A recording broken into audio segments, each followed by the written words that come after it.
What is up, everybody? What is up? What is up? What is up? Go ahead and make sure that you guys have hit that like button for your girl as we get into some own shows. Okay, a lot of shows came on. Not a lot, girl, but we got two new shows over the weekend, and we're definitely going to be talking about that. Okay, I just want to make sure that I share a few things over here on my end.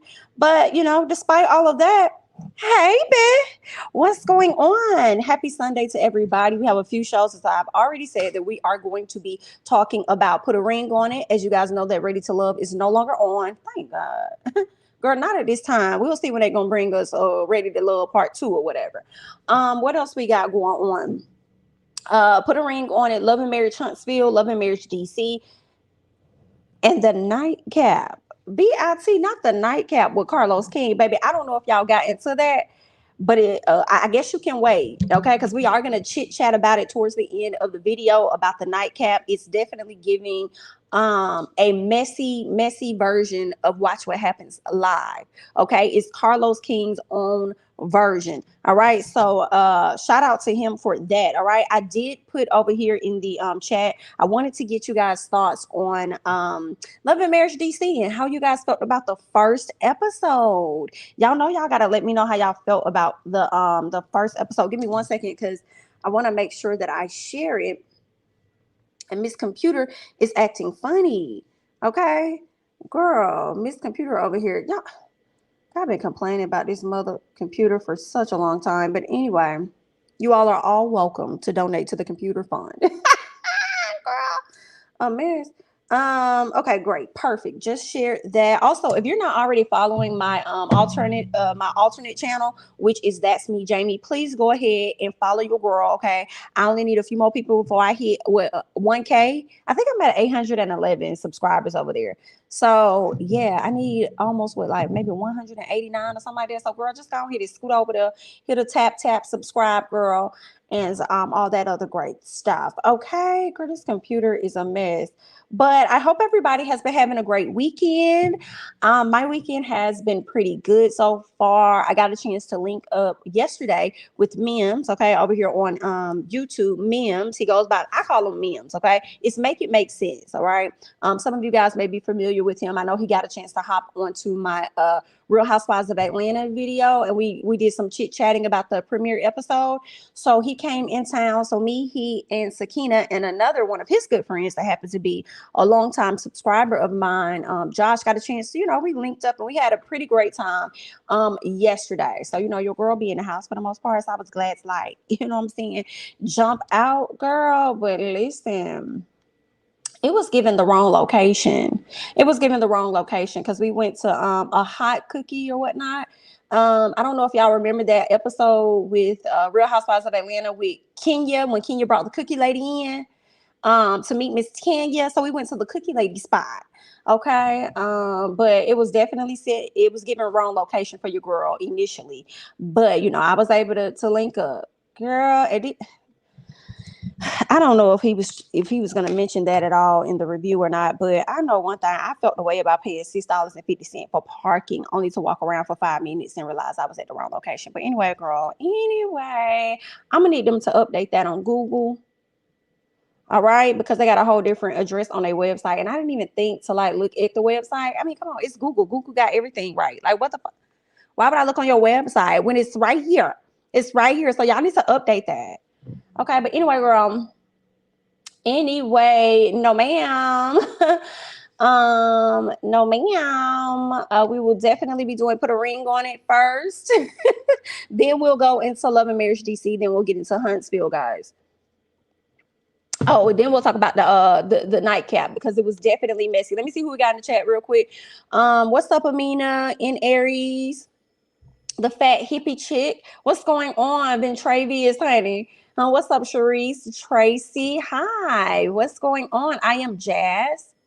Pamela Smith. What's going on?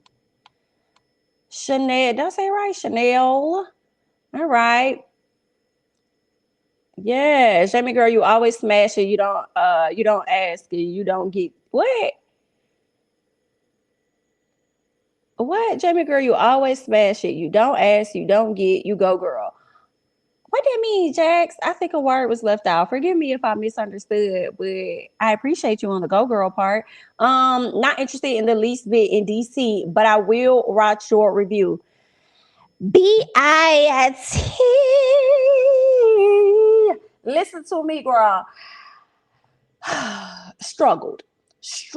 I'm not gonna play with y'all. Struggled. Do you hear me?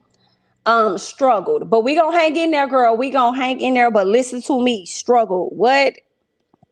It was giving me Candy and the Gang. Not excited. Don't gotta rush to go and see it. You know what I'm saying? But we're gonna see. I'm gonna still give it a chance, only because of Carlos King.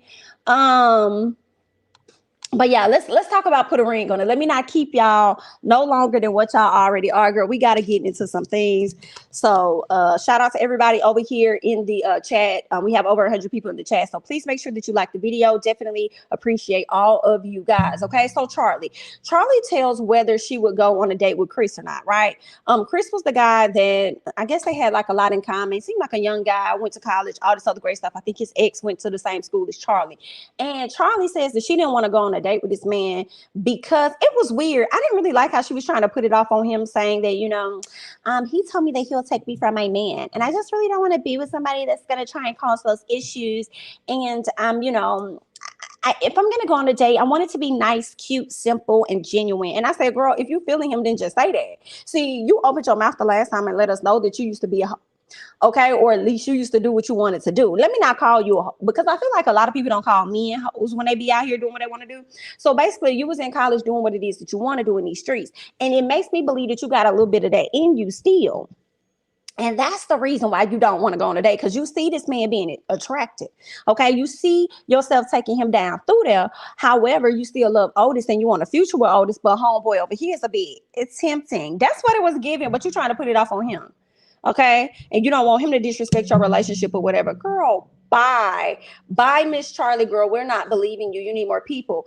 Anyway, what else happened? So Fonzo opens up and says, oh, these guys, I think he said these guys, these men ain't really out here trying to have no nice, friendly date. They ain't trying to do that. They ain't trying to they don't really have to. They don't have to, for real. They trying to see, shoot, hey, if you obviously y'all struggling with y'all relationship, which is the reason why they here now. So shoot, if I see a little something, I want to try and date her. It's up to her to stop me, right?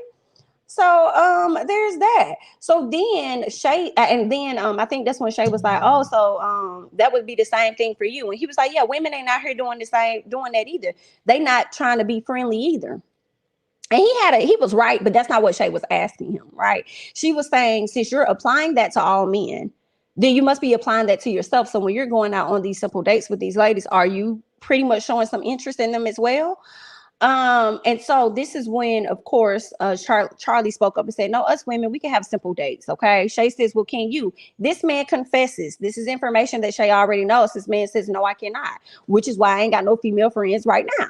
Okay. So any woman that made me believe, any woman that he has introduced to Shay as just a friend, they wasn't. And he just don't be helping his case. So when you be sitting over here telling us that you're going on a family trip that your mama just invited your baby mama on or whatever, then at this point, I'm going to believe things have happened. Things that happen between y'all, for sure. Yes, that's right. It's what's real, and we gonna get into it. Okay. What else we got? So Otis speaks and says that when it comes to Charlie's date, he feels like her date may have saw her as a weak person. I was like, a weak person? I think Shorty explained it perfectly, because first of all, Charlie didn't like what it was he had to say. She was like, I disagree. I don't like that you said that. Go away from me with this. Okay. Shorty says, well, I think he pretty much was speaking as far as Otis. Otis was speaking from a place of how he views his own girlfriend. Okay. And I also think that Otis could have meant that, I ain't saying she's like a weak person. I think he could have been meaning that weak in the knees, in so many words. I think he probably thought the girl that Charlie came off as a woman is probably weak in the knees, and he probably could slide through there real quick. Right. But either way, Charlie didn't like it. It was distasteful. And I think Shorty definitely explained it right. She said, I don't think he was trying to insult her, but listen, I think he was projecting. Period. Shay Fonzo, Shorty, okay? They speak on their dates, okay? Well, no, I'm sorry. They didn't speak on their dates, but Shorty, Fonzo, and Shay, they're going on dates. But Kenneth is not going to go on any dates. He's going to be sitting down with Dr. Nicole. Now, Otis and Charlie, they're not going to go on a date either. What they're going to do is make a list of things that they want each other to work on or to do better or do more of in the relationship. Girl, that was just so terrible. Watching them actually try and come up with a list, or at least they did. Charlie's trying to explain the list to Otis, but Otis really not. It was giving, he just wasn't trying to hear it because it sounds like she was critiquing him and he doesn't want to be critiqued. He doesn't want to take accountability or acknowledge things that he needs to do better in the relationship. And I understand how that can feel when it seems like your partner is only coming at you about the things that you need to fix, but not thinking about the stuff they need to fix. But in this moment for this exercise, I just felt like he could have at least heard her out, let her say everything that she needs to say. Okay. And then once y'all get that out the way, you say everything you need to say, and then y'all can come together and figure out ways that y'all can fix certain things or have the conversation, whatever. But you know, girl, it fell flat, child. Hey, Ash. Ash says, "Happy Sunday, Jamie. Did you catch Fonzo say he likes a natural woman?" And Shay got what? And Shay got that Instagram BBL body and veneers. Yikes. Okay. Now listen, I did, and I gave him a side eye. That's why he said, "Oh, well, you know, if you want to get a little nip and tuck here, like that's cool. But you know, I like stretch marks. I like this and that." Seemed like he was trying to give it I guess an excuse for, you know, saying, "Oh, I like a natural woman," but then your woman has work, right? Now, I don't know what Shay has gotten. I'll say that, okay? Shay's butt and all of that could very well be hers, okay? IDK. A lot of people like to think that Black women who are the originators of hips and ass, okay, be the ones to go and get the work done, all right? So I try to give people passes because, I mean, all that hips and stuff came from Black folks. So it could be possible that that person did not get that type of work done, right? However, I think she could have got her breasts done. You know what I'm saying? She definitely got the veneers. We can see that. That's clear. That's plain as day, right? We definitely, you know, I think she could have got, I don't know about her. I don't know about them below her belly button. But up above, I don't know that either. But I would believe that she probably got some work done on her breasts for sure. Oh, you want to know what I'm drinking, girl? You always have me thirsty for a Starbucks drink or something. Okay, so this is a little different. Okay, so this is like a plug and a shout out to Miss Bonzi Blue. So I actually have the Just Move energy drink, the blue raspberry. I know Bonnie was talking about it on her live one day, and she was saying how she took a little bit of it and she put it in her sparkling water, right? And I actually am drinking on coconut pineapple sparkling water by Good and Gather over there at Target. And I just put a teeny weeny in here and mixed it up, and it's actually good, like she said. It really is.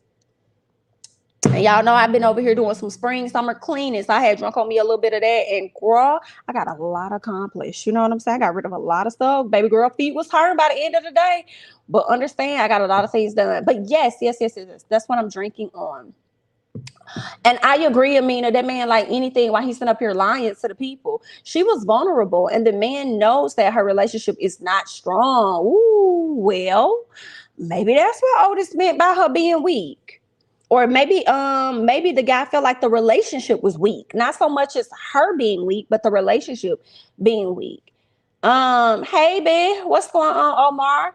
I had to sit in the back of the church with my pods in. I hope you don't have me hollering. Embarrassing. Not you in church listening to girl, oh my God. Not you in the back of the church with your headphones in. Well, we appreciate you all the same. Otis didn't tell no lie. Ooh, if that man respected you, he wouldn't have been so inappropriate on that date. He knew she was up for it. You know what though? I don't know, Tina, because old boy kind of gave me the energy that he just a disrespectful mofo anyway, right? But I guess she could have checked him and then he would have knew, okay, I can be disrespectful. I just can't be disrespectful with her.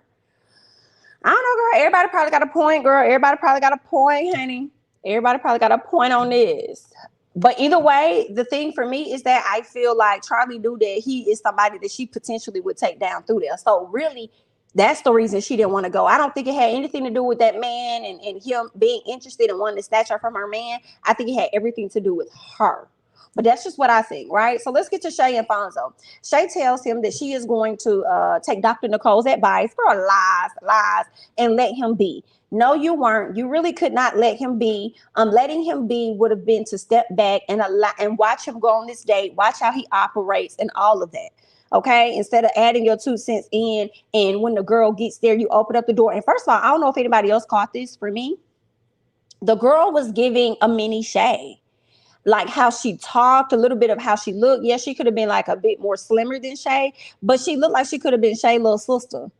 Right? I was like, oh, okay. That's why Shay said he gonna be happy. I said, yeah, because she seemed like she another you. She may not be crazy like you. We haven't seen that part, but yeah, she's definitely giving you with the looks, with the hair, with the voice and stuff. So yeah, but let's keep going, okay? So Tanisha is her name. She arrives, right? And this is when Shay asks her, so, do you have any questions or anything? And Miss Girl, like, I mean, I don't know what questions I got. If I have questions, I'm gonna ask you because that's my date. I'm not really gonna ask you, so what is it giving? Like right now, no ma'am, I don't. Like, I ain't really got nothing to say. I'm trying to see what time we leaving though. And Shay said, well, I'm glad you said that, girl, because I have a few things that I want to tell you, okay? So it won't be no touching, okay, of any sort. It's not going to be no texting, no hitting each other up on social media. Like all of that is DEAD. Okay, do you get it? Do you understand? Like, do you need me to show you an example? She said, no, girl, I'm straight. I don't need you to do that. Okay, I really don't. Like, we good. We see each other, all right? And then Shay gonna tell this girl, listen, if I call him, he better answer. That's a you and him thing. That's on you and him. That ain't got nothing to do with me, ma'am.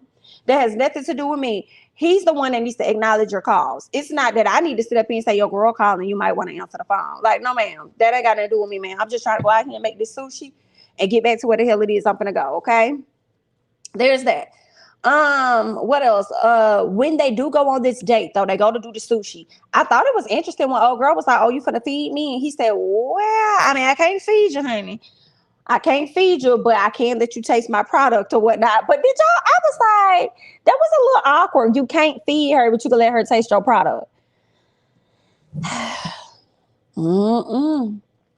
think he was talking about more than just sushi, girl. He probably can't feed you in that manner, but you definitely can taste his products. Girl, y'all, we see you, Fonzo. You ain't sleep. Okay. Anyway, so they talk about parenting. I think Tanisha says that she has a child, but she has great relationships with her exes, other baby mamas and stuff. So they talked about that. Tanisha also wants another date with Fonzo. Fonzo said, listen, this is to be continued because I don't, girl, we gonna see. Right. So there's that. I think he should go out on another date with her. And I think in the previews, we saw that he is going to go out on another date with her. So I see nothing wrong with it. Otis and Charlie.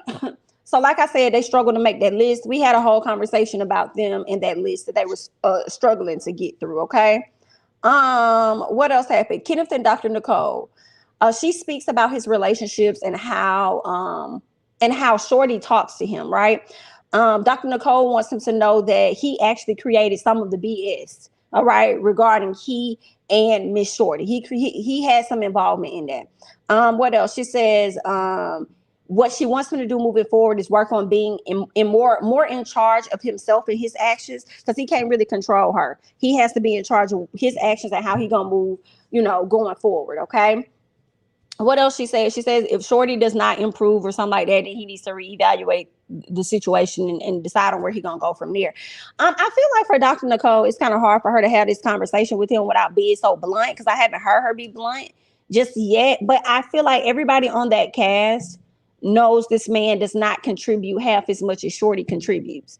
But I mean, I guess you got to continue to baby him a little bit with these sit downs or whatnot. It's like, baby, you know what you're not doing. Do you want to sit up here and talk about this woman?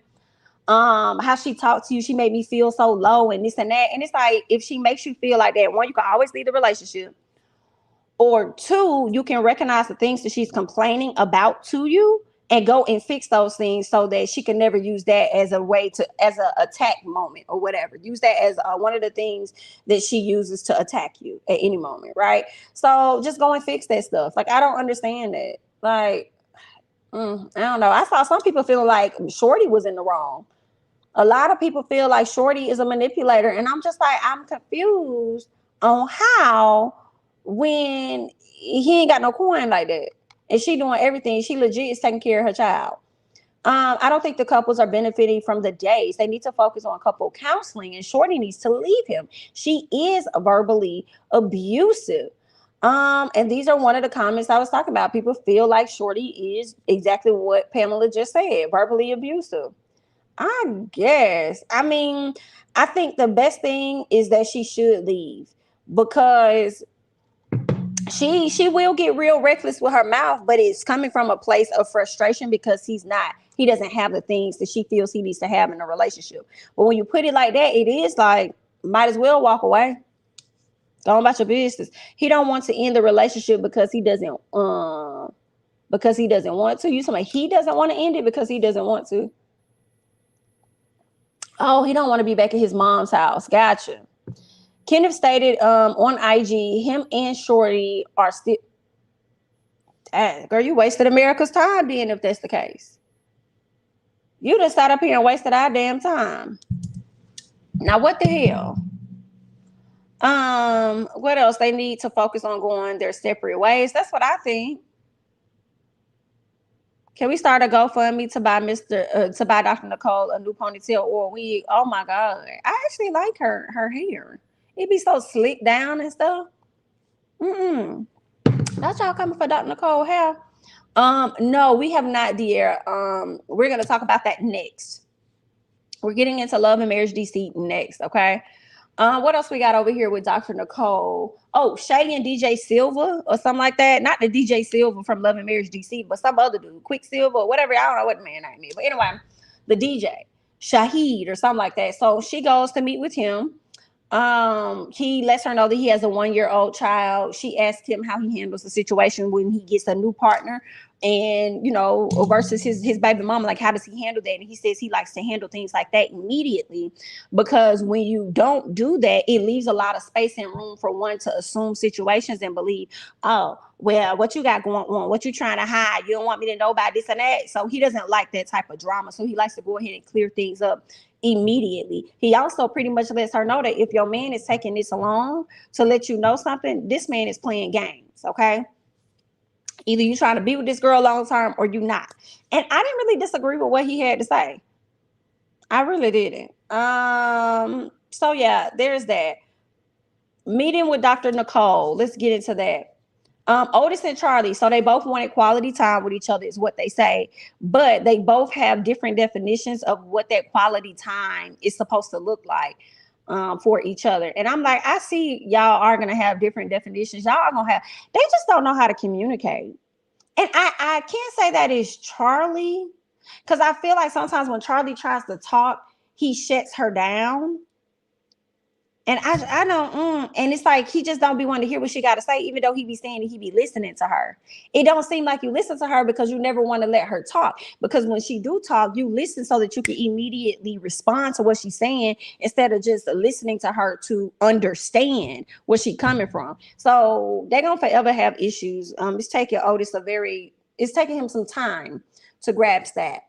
All right. So Charlie wants words of affirmations, but Otis only gives her, I guess, notes or whatnot, telling her things that she needs to work on, things she needs to fix, but not telling her how great she is at something, or I love when you do that or anything. So he's not hyping her up. All right. Otis says that his words of affirmation aren't received well, and it's mainly, I think, is because his approach is always wrong. That's why it's not received very well from you, sir.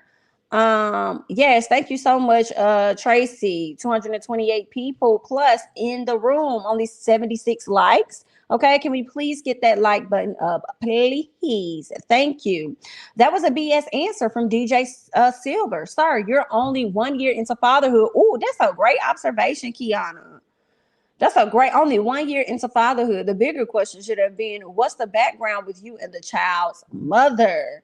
I think that was I didn't even catch that. That's a really good observation, Kiana. You are so right. He has only been there for 1 year. So I guess it sounds like what's that man name is Fonzo was making it seem like He was just telling you what it is that he wanted you to hear. Well, sucks to be him right now. What else? How many people have to tell Shay the same thing? That man ain't serious about you. Right. He's very comfortable with where they are now. These people are focusing on the amount of time they put in and want to get married based off of that and not the quality of their relationship. I think a lot of people do that too. Kenneth needs to leave. Oh, okay. Kenneth needs to leave her and go and grow individually. Everything isn't about money. It doesn't excuse how she treats Ken. I do think he needs to go off and work on himself individually and understand his worth. And I understand that everything isn't about money, but I feel like when it comes to relationships, over time, it is. It is. I think it does become about money or pulling, like, a person is going to start feeling like they're putting more into the relationship than someone else. So I think everything isn't about that initially, but I think over time it does become that. Especially if that's something that a person may have complained about and they're not seeing you working towards that and you're not elevating, it kind of comes off like they're just in a one-sided partnership. Like, when are you going to meet me halfway? And I do feel like, all that lovey-dovey, being a sweet person, being, a person's best friend and all of that can only go so far. I think finances, which is one of the reasons a lot of people get divorced. And I think sex is another one. I think those are the top two reasons people are like, I gotta go. Shay is doing the most. Don't think Shorty is to blame, but she needs to leave the relationship. She created this baggage by not cutting it off completely with him. Time and time again, letting this man stalk you. Girl, that man should have been out when he sat up there and took pictures of her damn bank records. Like, what you need that for? What you need that for? And then he gonna sit up there in the at the damn meeting with Dr. Nicole when Shorty had said, what did she say? Shorty said, oh yeah, so when she went on a date with Tavian, she felt like she likes when somebody else leads. She doesn't always like to be the leader all the time. Kenneth takes Shorty complaints of Tavian as a jab towards him. Kenneth doesn't like that she doesn't acknowledge any of his good deeds, right? So Shorty says that she pays the bills, so she do expect him to cook, and you're not finna get like no praises off of something you should be doing. You're not doing nothing else. So yeah, clean the house. And I feel like that would be the same thing that men would do when they come home. Like, yeah, I work and everything. So I mean, like, would you consider cooking or whatnot? Or like, I mean, clean up, you know what I'm saying? Cook some, clean up some, whatever. So she's putting that same thing off on him and feeling like he not getting no prize for that. Like, you should be doing something. What else? Kenneth, this is when he goes off and says something like, what you talking about? Like, we both pay bills up in there. Well, I pay majority of the bills.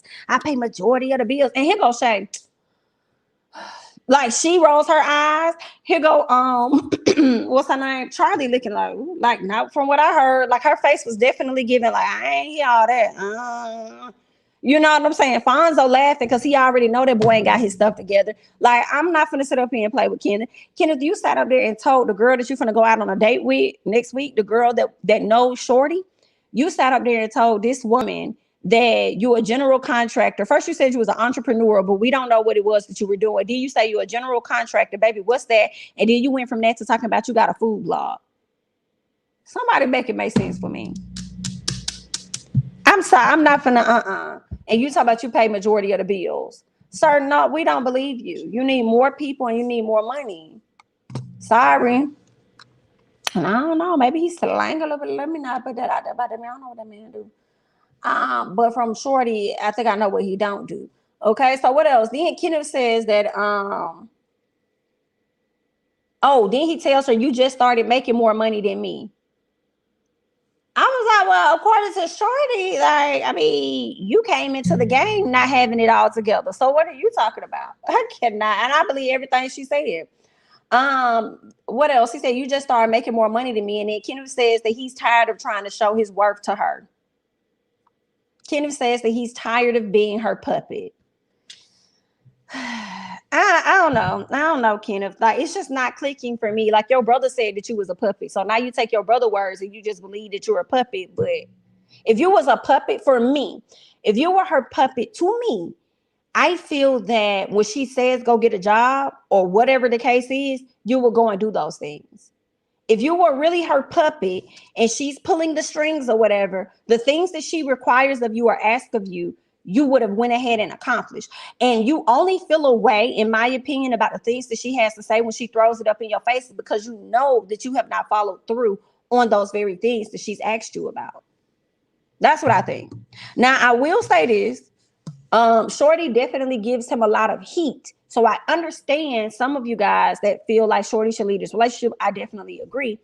And she should accept some fault just as much as he does, because you were the one that continued to accept him at the low totem pole that he has been at for such a long time. And then now you over here trying to get him the third degree for actions in which you chose to accept. Okay, for pretty much your own actions. You try to get him the third degree about this. So, I mean, if you don't want him, then don't talk to him. Go ahead and free yourself.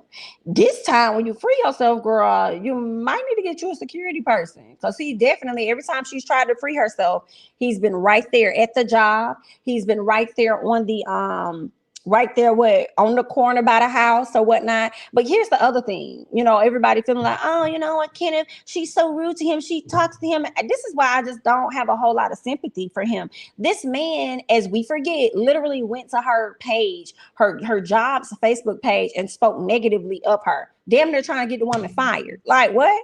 Then you going and you taking pictures of her damn bank statements. Are you serious? And didn't even really want to speak on the issues. And his response to what he did was, I know I need to work on myself. I know I need to get this together. I don't know. You've been doing this for a long time. Okay. What we need to talk about is why the fuck you thought that it was so cool for you to take pictures of my shit. Now, Shorty, I have a question for you. Why is it so easily accessible for him to get to this shit if he already ain't pulling his weight? So, I mean, girl, he want to have none of my goddamn baby records. I don't give a fuck about mine. Okay. Only bank records you probably could get is if we were to get married and we came into this marriage together, then you can get that. But whatever was mine before we got here is going to be mine, and you don't need access to that. Okay, so that's just how I feel. I don't know. You know what I'm saying? I don't think Shorty should be calling Ken's mom. I wish my man would call my mom or dad on me. I feel like it's okay to call his mama if she telling her, this is what the fuck you raised. That's so mean. Don't call that lady and say that. But she needs to know. All right. And honestly, she really shouldn't call his mom, because again, this your child. Okay, you don't give a fuck no way. So, okay. And the mama probably don't, because she could be a mom, not putting everything off on her, but she could be a mom. Well, girl, I tried to steer them right. I tried to tell them this. At the end of the day, when a person becomes an adult, they're going to do what they want to do. So, I mean, girl, I'm just as hopeless and helpless as you. So, what you going to do? You going to stay or you going to go? What you going to do? Because obviously, I'm stuck. I'm his mama. So, but you have a choice here, ma'am. Do you want to stay or what do you want to do? He's grown as hell. He's grown as hell. It's the reason she talks to him like that. He won't get away. It's obvious he's one of those leeches. It's hard to pull off. Okay. I think Shorty came on the show for a safe space to break up with Ken. Ken is dangerous, right? Parents know the kids they raise. LOL. Ken mama know he ain't. And that's probably what it is. She about know. Okay. I tried to do the best, girl, and he gonna do what he want to do. So what you want to do? Okay. Do you want to stay or you want to go? Fonzo is the type to have women everywhere. He doesn't have to marry Shay because she's one. And she's okay. Because she, one, is okay with it. And two, he has many options. Yeah, Shay just wants to be the front runner in his life. And she said that. And I guess that's just how he digests it. As long as she knows she's number one, but she's not going to feel satisfied with being number one until I guess the mama knows. But I don't know, girl. I mean, if you got the baby mama that's so cool with the mama going on trips and stuff, and the baby mama is sitting over here on some the love of my life, girl, it's gonna be hard for her to just go away, honey. Because it seems like her job and her mission is to snatch him from you, or to make herself feel better knowing that he's not completely yours and she can get on whenever she wants.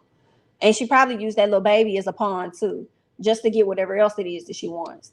Right. So what else happened? So Shay and Shaheed, okay, she talked about the date and how he let her know more about her man Fonzo and how he possibly out here playing games.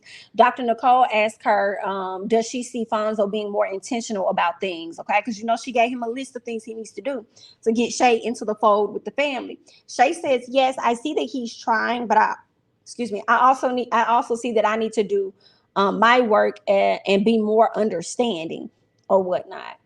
I don't know if I agree with that 100%. Like, I mean, I think sometimes Shay does go overboard so she can be more understanding. But at the same time, I feel like within the amount of time you've been in this relationship, based on how it's been, I feel like you have been understanding. So how much more understanding really do you need to be when it comes to him bringing you into the fold with the family? I don't know. I kind of feel like Shay was giving herself yet another excuse to want to just hang on. Maybe I need to be more understanding. I think she's moving the goalpost a little bit. Maybe there's some things I need to work on, or this. And not granted, you do need to work on some stuff. But in terms of the mom situation, like, I don't know. I kind of disagree with that. What else we got? What else ended up happening? Oh yeah, Shay spoke on the rules that she gave the girl and stuff. She also says that, you know, if it was her, first of all, she was cool with the girl. Girl was very pretty until she saw her turn around, and the shorts was definitely up her butt. Shay did not really like that. And she says, now when it came down to if it was her, Fonzo would be like, where you going? You ain't leaving the house like that. What you doing? She says, but oh, when this girl comes to the house and she has these short shorts on, oh, he was just so happy to go. And I'm like, Shay, I see some of your problem. You really do create scenarios in your damn head. You do. You create a lot of the bullshit that happens with you. You be creating it on your own. It's very sad to watch. I don't think that man was super excited about going nowhere with her because her shorts was up her ass. Like, I don't think he at all. I think he was glad to just get the hell out the house. Right? Okay, meet somebody else new. Not that he was trying to date or whatever. But I think he was looking forward to that. But I don't think he was just happy about no damn shorts being up his girl ass. Girl, women can have on pants and he still gonna probably get at them how he get at them. What else? Shay has gone to the doctor, her mom, her aunt, and no venting to her date about Fonzo. Or you mentioned, and now venting to her date about Fonzo, and they all told her the same thing. Yes, she still won't move her feet. Right. Same thing, different ways. Shay wasting our time, honestly, because I don't care how many ways and how many people can tell her that she needs to leave. She just wants the lifestyle from what it looks like. Yeah, and I also feel like she's holding on to the history of what it was. You know, I think she's just holding on. We've been together for so long, and it's that. And also, I feel like it's a lot of things. I also feel like a little bit of it is to prove a point to that ex-girl that's out here saying that she is or he's the love of her life, right? So I think she out, women being silent competition like that. So I can see that being the case as well. Hold on. Oh, okay. Yeah, so what else ended up taking place? I think that was pretty much it.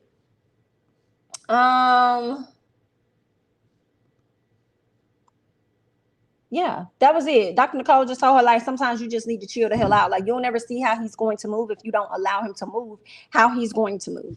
Okay, so let him go out there, do his thing, experience things how he needs to, and based on how he operates, then that's going to show you enough of how you want to move with this relationship. He either going to show you he got respect for you, or he has absolutely no respect for you in the relationship.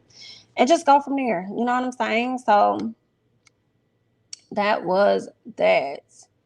Why can't I see this one? What does it say? Okay. I want Shay to stop checking what apps creating problems with these women over Fonzo. True. That could be it. Could Shay's issue be she doesn't want the next one to have him? Girl, move on. Yeah.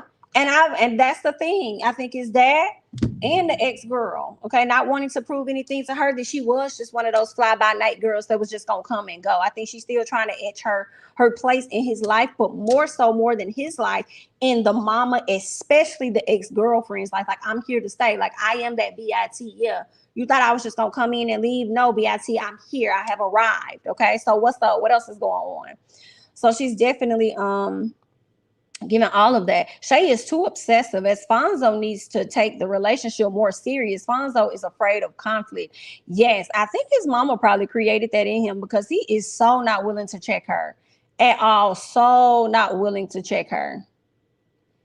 And I think that probably, yeah. Okay. Yeah, he don't like conflict at all. He's a very friendly person. All right, you guys, we are about to switch over. Another reviewer was on the verge of not reviewing Put a Ring on It because she said something serious happened. She hinted at it being Ken, who was the reason why she didn't want to continue. Interesting. Now, what did Ken do? Ain't that something? Now, did Shorty confirm that they were still together?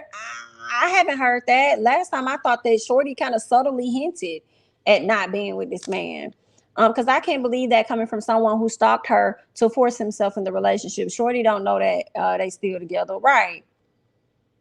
I hope not. I would hate to see that. I would hate to see that she went through all of this only to still be in this relationship with this man. I can't. Whew, child. Yikes. Well, we are about to move on, honey. Spent a good amount of time talking about Put a Ring on It. Okay, so you guys go ahead and like the video. We are about to transition over, and we are about to get into Love and Marriage DC. Okay, I want to go over here and check the poll to see what y'all put over here in the poll, child. Help the people, because I asked y'all if y'all felt like it was a good show or not. So let me see. I hope I didn't put it on the other page. Let me see if I have the poll over here. If not, I'll put it up here. If it's not over here, give me 1 second. 1 second. Let's see here. I just want to see what you guys are saying. Lord, have mercy. Lord, have mercy. We are about to get into some things. Okay? What you said, it ain't even, what? I ain't even believing that. Look what happened with, oh, you ain't believing that? Look what happened with Married at First Sight. Okay, let me switch over. I don't think I put it on the right page. Yeah, I don't think I put it on the right page, but I wanted to get you guys, or did I? It's up here. Why I can't see it? Oh, okay. Hold on. Give me 1 second. Oh, okay. So I see a lot of you guys actually enjoyed. There we go. There we go. A lot of you guys actually enjoyed Love and Marriage DC. Okay. A lot of y'all enjoyed Love and Marriage DC. Okay. Okay. Are we going to talk about it? Let's see. I'm going to wait to hear your thoughts. Then I'll decide if I want to watch it. Okay. I didn't watch it yet. I'm watching your review first, so I won't be disappointed. I'll be honest, y'all. I think y'all should watch it on your own instead of my thoughts, because for me, being honest, the episode was extremely boring for me. And I was like, last night, I was like, am I like reality showed out or something? Like, am I just tapped out right now? Like, what is like, I mean, I don't know. I don't know what I was expecting, but I wasn't crazy about it. And then I was just telling myself, get them a chance, because at one point, with Love and Marriage Huntsville, like, you didn't know any of them. I only knew Melody because I had already been friends with her on Facebook before she even got to, like, years before she even did the show. So I'm like, okay, like, I really watched off of the strength of her. But I'm like, I didn't know them, so I'm gonna check it out to see what it's giving or whatever like that. But this right here, like, I don't know. It's just, we're gonna watch it though. I will say that, like, it does. The first episode just did not hit hard. It's like what I thought. I don't know what I was thinking, but I just was like, oh, okay. I'll be honest. I was a little confused with Monique and Chris's relationship. I saw people on Twitter saying, so wait a minute, y'all had issues in Potomac and now y'all bringing issues over here to Love and Marriage DC. Oh, okay. Y'all still going through the same issues for years. I was like, okay. Then I saw some people saying, but you was just making your relationship perfect over there on Potomac, and then now you want to come over here to Love and Marriage Huntsville and act like y'all really got issues. I ain't saying her marriage was perfect, but I will say that I was confused on the issues. Like when we got towards the end and they kept talking about a damn list, I said, what the fuck is a list? They did not. Shout out to production because they said, what is this list? I said, thank you.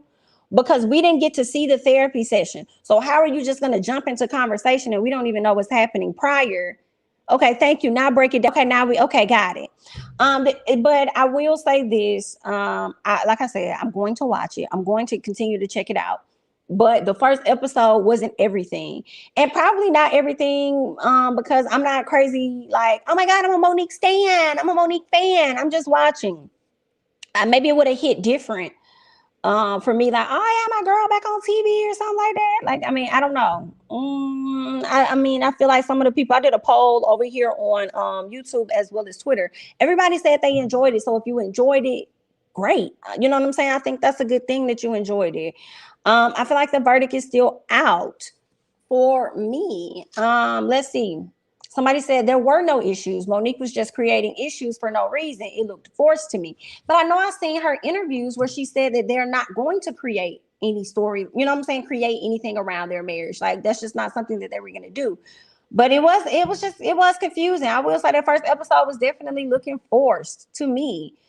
Yeah, with the relationship issues. When it was revealed that Kenneth forwarded Shorty's financial info in his phone, that's when I knew he was a thug. Shorty. Oh, okay.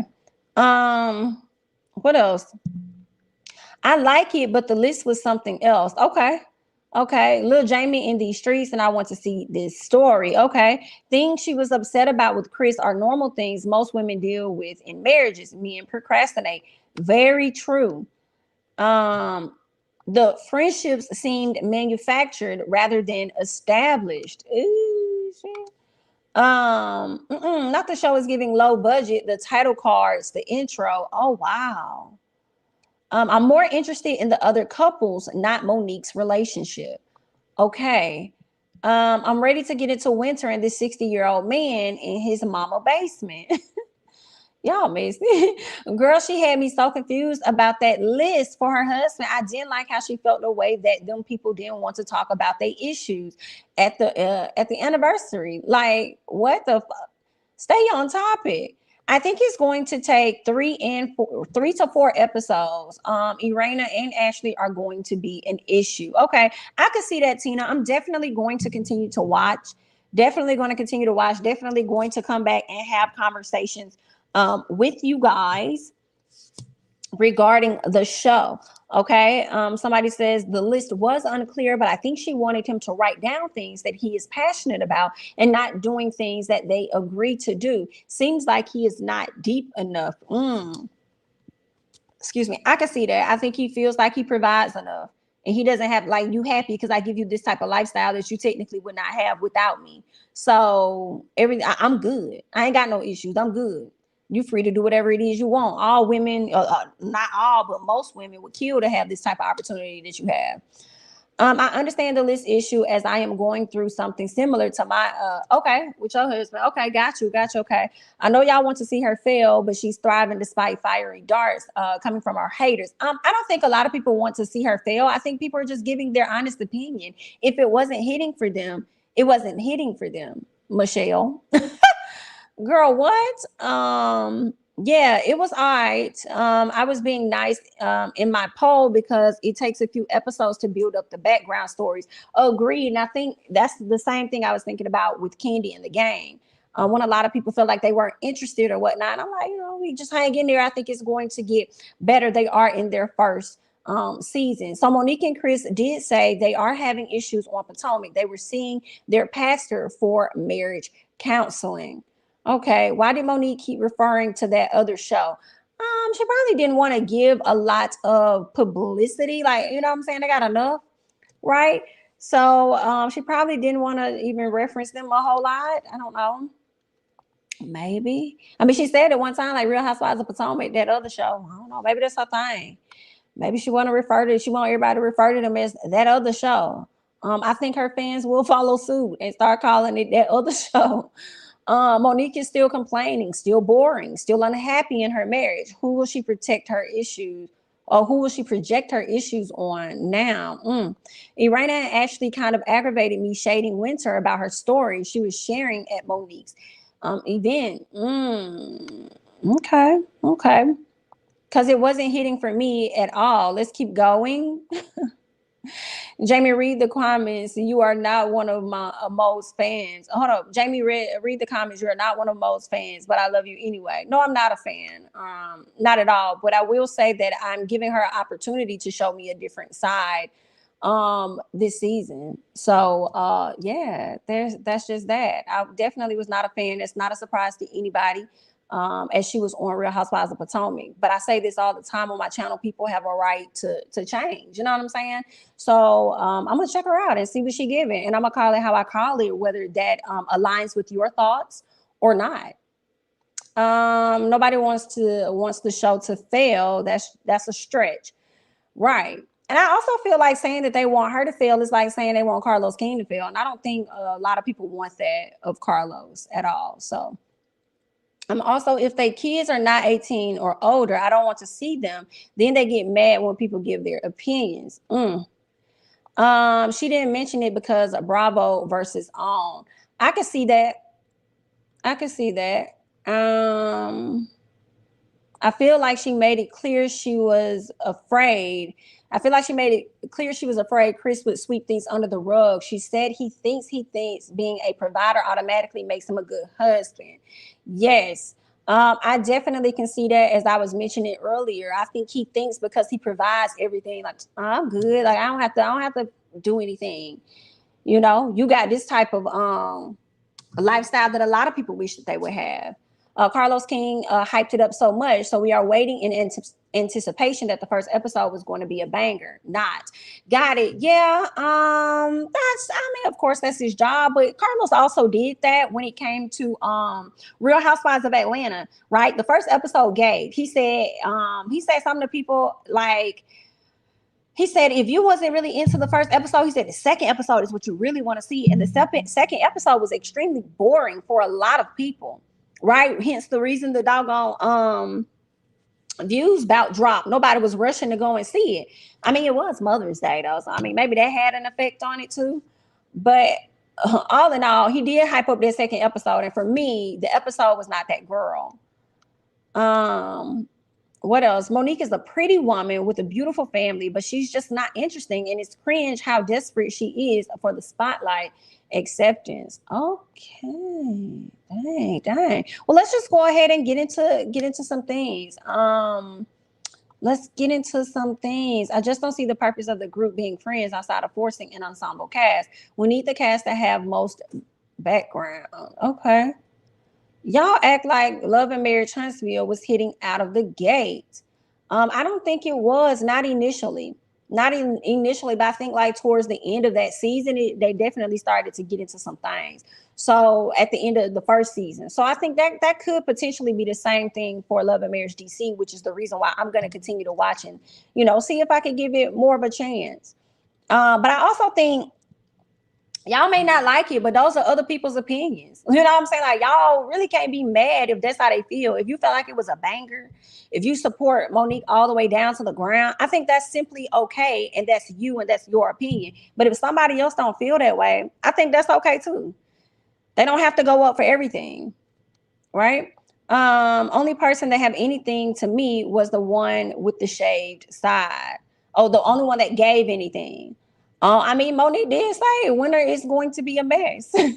She definitely said that Monique needs to send her kids by the grandparents for a month so she and Chris can focus on rebuilding their relationship. I think that's probably why the family went on a trip to Africa to try to reconnect, And she also said she loves to do things with her kids. She wants them to be able to have that type of experience too, which is why she probably brought them along. You know what I'm saying? But yeah, brought them along on that trip, which I think is kind of dope. I didn't even bother with Love and Marriage Huntsville all first season because it was so boring. So it may get better. I'll give it a chance. Yeah, I think, we can give it a chance. I think it'll get better. It's just the first episode for me was like, we're gonna see. I mean, the trailers haven't even been that exciting for me, but I'm still gonna be tuned in for sure. But let's go ahead and get into it. First of all, when the show first comes on, I hear somebody rapping. I really thought that was Monique. I still think that was Monique. I think if you go back and you play that person, because y'all know Monique used to do her rapping and stuff. She used to be a rapper or whatnot. I think they gave her that little spot in the intro when it first came on. I'm not sure. But what else I wanted to highlight was whenever they went to Monique's house, they played this similar music to what we see on Real Housewives of Potomac. I said, okay, I see what you did there. Okay, gotcha. Okay, I see what you did there. Monique talked about having reality PTSD. And I thought that was funny because it made me think about old girl. Since she's saying that show over there, I'm gonna say old girl over there that had she was going through her, I guess, her PTSD moment after the incident happened, and people gave her a lot of flack for that. And I said, okay, so it's okay for Monique to say she had PTSD, reality TV, whatever, PTSD, and then return and everybody feel like, yeah, you know what I'm saying? Some people did give her some heat for that. So I just be like, okay, be an equal opportunity roaster or critiquer across the board. All right. But either way, she has a right to change her mind, as I've already said. So she decided to return to reality TV. Y'all were definitely going up on Twitter with the comments. Okay. Feeling as though when she's done interviews, she didn't like how people were trying to play with her marriage over there at Real Housewives of Potomac, and people saying, and now you want to come to Real House to Love and Marriage DC and put your marriage on display. Yeah, that's not adding up. You guys are a mess. You are a mess. I think it's just going to show something different, right? When it comes to her marriage on DC, I don't think it's going to be more so about the rumors people tried to bring into the play. I think it's just going to show the dynamics that we may not have gotten to see all the time because of whatever reason over there on Potomac. Okay. All right. She says the person that we will see is the person that has always been there, but because she felt like she was in a box, she never got a chance to really show us who she really is. Okay. What else ended up happening? Monique is having an event. Okay. Y'all know she does have her Not for Lazy Moms. And I think that's the podcast, Not for Lazy Moms, but she also has the Mila Eve Essentials or something like that. She has her essential line too. Okay. So what else did we see? Ashley Silva arrives. Ashley Silva, very pretty woman. I think I may like her. Some part of me makes me think I'm going to like Winter more than I like Ashley. Ashley gives me that. It's something about her where she just thinks she the baddest girl ever. Like, I'm just, you can't hold a candle to me. I'm so pretty. I'm this, that, and the other. Yeah, but are you genuine? Yeah, but are you authentic? So we are going to see. I feel like Winter is a person that's just going to put it all out there, and what you do with it is what you're going to do with it. Right? So I feel like, she coming out the gate, like living in her truth, her honesty or whatever, just from the shaved head lets me know that she don't care a lot about what people think about her. So I'm like, okay, even though Winter may be problematic, we might end up liking Winter, but it's just the first episode. So we're going to see how the season plays out. Right? They also have 2 kids together. DJ Quick got a whole, what is it? DJ Quick, he got a whole lot going on. Quicksilver got a whole lot going on. I think he has businesses. He, of course, is a DJ. He throws a lot of parties and stuff. So he has a lot that's requiring him to actually not be at home as much as Miss Ashley would like for him to be. All right. So we meet Irena Tyler. She happens to be married to Jamie Tyler, but I cannot recall how long they've been married. I feel like she said 26 years, but don't quote me, okay? She got about 3 businesses. She has 3 children. One of her children has a vision impairment or whatnot. And this is something new to me on reality TV because I don't feel like we see a lot of this where people's disabilities are fully visible, right? So I thought that was interesting. I will say that her mom does a lot for her and for her son. You know, I feel like that's how my mama is. My mama will definitely drop what she's doing at the drop of a dime. Even if you tell her not to come, she's on her way. And I think that's great support for her to have. What else? So we meet Winter. Okay, we learned that Winter and Monique have actually been friends for about 16 years.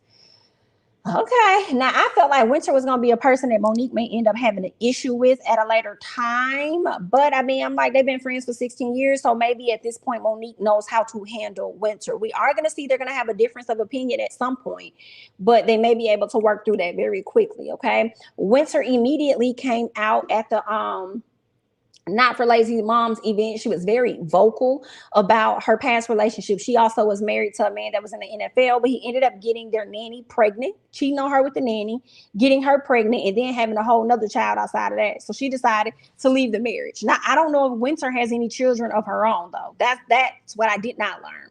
Now we get to Irena and Jamie. So they're about to have their anniversary party. And the ladies suggest that they have a Q&A party or something like have a Q&A because they want to know how were they able to keep their marriage together for a long time. And I can't say that would be a bad idea. It's just depending on how they would have that set up. You know what I'm saying? How they would have their whole thing set up. But I mean, maybe they don't want that. Maybe they just want to celebrate their wedding. I think if they were to, celebrate their anniversary now, I feel like a lot of people feel like, oh, Monique, that's so lame. That's so corny. Why would you suggest that? I'm like, it actually doesn't sound like it would be that bad of a thing. They probably could limit it to being like a quick little 20-minute Q&A or whatever, or just answer some questions or whatnot, and then get y'all party on, because maybe that could be a brand that the Tylers could take on as their own and probably go on doing tours and talking to people that's been in these long-term marriages and, you know, having trying times. So it really could be a spinoff of a moneymaker for them, really. So I didn't really think that it was that bad. What else did we see? Chris. We learned that Chris prides himself on being a stand-up guy for his wife and for his children. He over there in the gym working out. Monique interrupts. He sends her off to go do her thing. They end up sitting down at the counter and they're having, you know, some conversations, okay, about some stuff. But I think before we got to that point, let me scroll down and see, because I think he was still having that conversation with her. That's where we ended. I'll get back to them when we come back around, because that's kind of where they ended up. But when he said that he sees himself as a stand-up guy, for me, I did automatically think, oh, okay, so you feel like you ain't got to do a whole lot, which makes sense, because remember when they was on Potomac, Monique kind of was stressed out about how she had to do all of this for the kids. I think her kids are homeschooled. She had to do all this for the kids, trying to pick up her business, trying to do this or that. But his big grown ass felt like, oh, well, I need you to pack my bag. Or I got to go on the trip. I need you to do this. I need you to do that. Right. So I think he could often at times probably treat her like she a maid or something like that, because he provides the lifestyle. So the least you could, oh, girl, it sound like Shorty, don't it? I'm providing the lifestyle for you. So then I expect you to be able to do whoop, whoop, whoop, whoop, whoop, whoop, whoop. And some of it is like, not if you can do some of this yourself. Hello. Right. So there's that. Let's go ahead and get to Irena and Jamie. I don't know if I'm gonna like Jamie. I don't think I'm gonna like his views too much. I think it's okay to be a tough parent, but at some point you legit have to allow your children to make the moves that they're gonna make. And I feel like when his son gets in a bind, they show up for Jamie. They be like, we got your bag, we're gonna be here for you, we're gonna take care of this, we're gonna take care of that. But that's not Jamie's fault, in my opinion. I feel like not little Jamie's fault. That's y'all fault, because y'all as parents can make a decision on how far you're going to go. Like, okay, so you need $3,000 for what? Okay, well then give me the situation. What happened? How did you get yourself here? Oh, okay. All right, cool. Well, let me tell you what I could do for you. I can give you 500. You know what I'm saying? Or I can't do da. Or you know what I'm saying? You don't have to always give. Now that they are an adult and they got to get it how they, you know what I'm saying? So I feel like little Jamie could have been a spoiled ass child. And then along the way, at some point, they probably stopped giving him his way, started being a little harder on him or whatnot. But then at the same time, giving him the he wants. It's like, girl, y'all need to figure it out. All right. So they have a son. We talked about that. He has a disability. Jamie, we learned he's not speaking to his son at this time. I want to know more about what happened, because he's talking about he ain't speaking to his son right now. But then you get to Miss Irena and me Irena over here talking about some girl, they've been having issues since he was a teenager. And I'm just like, well, why is that? Why is it? Was he being too hard? Was he not at home as much as he should have been? Did daddy do some things in the marriage, girl, which is probably why they don't really want to talk about it for real. But did the daddy do some things within the marriage that made his son, or in his parenting, that made the son start looking at him in a different way, in a different light, and feeling like, I don't have to respect you, F you? So it's definitely, what's going on? What was it, Father? What did you do, sir? What did you do for your son to not be rocking with you like that? And y'all been having this type of issue since y'all were younger. Did you leave your wife at some point? I feel like we probably gonna get to the details of that as the season go on. What did you do? Because he did something. Okay, it's not just a little boy. All right, a lot of people like to feel like it's the child. The child is wrong, and you did this and that, and I'm the parent, and I'm this and that. But people be forgetting that these kids are actually human too, and they go through shit too. You know what I'm saying? So yeah, I feel like he should have a little bit of a voice or whatever. But anyway, girl, I think the daddy did some. And the son ain't got that much respect for him like he used to. Mm-mm. Anyway, let's get on. What else? So, Irena invites the kids to the anniversary. So I think they have 2 boys and a daughter, and she invited everybody to the anniversary party. And knowing he's not talking to his son, for me, Jamie, you like to create issues, okay? Whether it's like, I don't know, I think you walk around, and I don't know, this is just off the first episode. I think you walk around like you the king and everybody needs to bow to you at any given moment. What you say, go whoop-de whoop-de, whatever. Okay. I don't know. I need more details. This is just what I'm thinking from the initial beginning. Okay. So when Miss Irena says, oh, well, you know, I invited little Jamie, and he said, well, is he gonna come? And she was like, well, I don't know if he gonna come. I mean, I always come, but I don't know if he gonna come. And he gonna get in the confessional or something. So if he don't come, it's gonna piss me off or something like. It's gonna be a problem. He ain't talked to you in months. I mean, like, at this point, you shouldn't be surprised that he may not show up for real. So why would it be a problem? If he don't come, he ain't coming.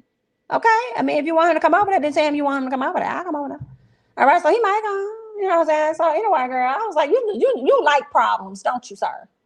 You like problems. And then you know what else is interesting? To hear him say, you know, my dad was very tough on me, and my dad was like this, and my dad was like that, you know. So it sounds like the way his dad was with him, he took some of that, or probably a lot of that, and applied it to his son. And I just kind of feel like sometimes people don't sit back enough and reflect on their parents' parenting to recognize that maybe your parents didn't do it right. Maybe they did it to the best of their ability, but it doesn't mean that their way was always right. Okay. And some of how parents have raised their kids have led them to be who they are today. And some of it has been from their kids' own indecisions. You know what I'm saying? So, I mean, I don't know. Like, you know, my dad was like this, so then I decided I'm going to do this. And I guess, sir, anyway, bro. I mean, I guess some of that shit is for you because that's what you want to do. Okay. You won't do that anyway because that's how you is. But what else do we have? Okay. Yeah, okay. So Sylvia and Ashley, she doesn't like how he lacks balance with work and family. Okay. It's no judgment, y'all. It's no judgment. And y'all let me know if I'm wrong. But when I saw Ashley and the way she presents herself, and she just so grand, the dining room table was bothering me. Okay, it was bothering me just a little bit, ma'am. Thank you so much, Keisha, for the super sticker. I appreciate you. Thank you so much, honey. That dining room table was bothering me, Suzanne. I said, not him over here name dropping all the celebs and the people he worked with and the businesses that he got, and y'all don't went and got this dining room table from Furniture Mart. I just kind of, was it me? Was it me? I don't know. I wanted a big ass. I wanted a table. I don't know. It was giving small home. Like I mean, they don't need a big home, girl. I mean, it's only about 4 of them or something like that. Girl, I'm sorry. Furniture was giving Furniture Mart, period. And that bothered me. When y'all over here doing these name dropping and stuff, and you hopping out the car like you just glamorous. Okay. Ashley, I don't know about Ashley. I want to like Ashley, but the verdict's out. I'm not gonna say I dislike anyone. At this time, I like everyone. Everyone on the show I like. I have no reason to dislike. But we are going to watch and see. And these are just my pure assumptions, okay, of what I think these people are like. Okay. So we're just gonna have to see how the season play out. Irena and Jamie, she takes her son to a used car lot, but she tells him, I'm not buying no cars. Okay, she says she's not using her money. I don't believe her. I think Irena loves her son so much, as most mamas do. She probably had to stay on camera. She wasn't gonna buy shit. Okay, but I definitely think that she reached into her private account and she pulled out at least $3,000, 1 to 3, and gave her son some money to get that car. At least a down payment. Like, y'all ain't finna play with me, Miss Irena, girl. We know what you over there doing. You just didn't want to get back to your husband because he rude sometimes and disrespectful, for sure. And he probably would have definitely blew a gasket had he found out you gave that boy some money. And I feel like it could come out later. But anyway, So he looking for a car. He chose this blue Acura. I don't know if he got it for sure, but he definitely drove it off the lot. Okay. Irena gets to this moment where she says, your relationship with your dad is really bothering me, that you guys have not talked. So she gets a bit emotional because we're going to find out. It seems like little man may have some felony charges or whatnot. He hangs with the wrong crowd. He smokes a lot of marijuana. He just over here. And that just makes me think that life for him, and I could be wrong, him growing up as a child, his dad was extremely hard on him for whatever reason, because, I'm sure his dad wanted him to make sure he followed down the right path. But that boy probably started to seek out other places to be, to escape the lifestyle that was at home. And so it led him down the wrong path that he eventually gonna have to come back to, right? Come back to like getting back on straight and narrow and getting back to his family or whatnot. What else did I want to say? Yeah, so she's really worried about that. She says, with you being away, you just leaving the house and doing what you want to do. Like, we get really concerned, especially during this climate of not knowing what could happen to you at any moment. Like, we're afraid of getting a phone call. And she was crying, and he looked like he was gonna cry too. And I was like, oh, it's real, girl. It's real out here in these streets. So hopefully what his mom had to say really got through to him, and he continues to do better. Okay. What else happened? So Winter tells Chris. So we get to the party. This is the anniversary party at this point. It's the anniversary party for Irena and for Jamie. And Winter and Chris are talking, and he asks her how her husband is doing, because it seems like she only been married to this man for about a year, right? And then she says, "Oh, we're no longer together," or something like that. He was like, "What?" And then I think he asked, like, he's 60 years old, right? It was just like the questions, I will say, I don't know. Was Monique and them trying to produce or something? Like how they was pulling out the questions? It was like, if these are your friends, it was just a lot of questions going on. Like the conversation should happen just organically, and some of it wasn't coming off as organic. It was coming off as tell me more because I don't know more, and the camera crew wants to know more, and if y'all don't tell it, then I don't know if it's gonna come out. Like it was just something that was a little off about it. But nonetheless, okay, it was very interesting to hear that her ex-husband was 60 years old. I said, BIT, not you going from an NFL player to a 60-year-old. Girl, they're not paying the rent. Or is he paying the rent? Is he paying your rent? Girl, anyway, so she says that they were supposed to celebrate their 1-year anniversary, but instead she ended up getting a text message saying some whatever kind of things, and he decided to move back in with his parents. I said, that's a blessing. That's a blessing to me to be 60 years old and your parents still living and got a house that you can come back to. Do you know how many people ain't got that? I said, at least he had a place to go, I guess. I mean, it was a little messed up that y'all supposed to be celebrating y'all anniversary, ma'am. I mean, it's a little messed up. I mean, at least he had a place to go. But I mean, it is a bit sad that he's 60 years old and he don't got all his ducks in a row. Why did you marry him again? Because it could not have been for the money, Winter. Come to the front. Why did you marry this man? Don't say it was for love, because Winter, you're giving me late 30s, early 40s. You're giving, he probably could have been your dad. Like, what? Why did you marry him? Okay. Did you marry him for what you thought? I want to know, how long was Winter with this 60-year-old before they actually came together? This is what America is needing in this moment. How long was y'all together before y'all got married? Huh? And what was it? Because we're going to hear her say at a later time where she talked about, oh, well, he had me thinking that he was living in this type of home, and come to find out he was living in the basement of his parents' house. And I'm like, oh, wow. Why you ain't found all this out before you put that ring on? Well, I guess anyway, girl, people make mistakes. We fall down, but we get up. What else? So Monique was asking questions, okay, about marriage, all right? And she's talking to Irena and Jamie, and she wants to know more, like, okay, what did you guys do to, what did you guys do to, stay together as long as you have? Like, what is that? Help us out. Tell the people. And they looking like, if you don't sit your ass back, girl, we trying to chill. Ain't nobody trying to talk about this right now.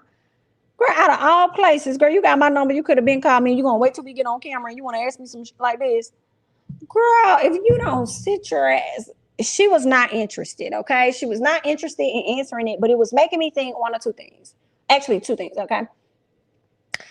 One, this is fake, and y'all not, that's not those, these ain't the type of conversations we have when we really hanging out for real. So it makes me think, okay, y'all really ain't got no friendship for real because you don't know this.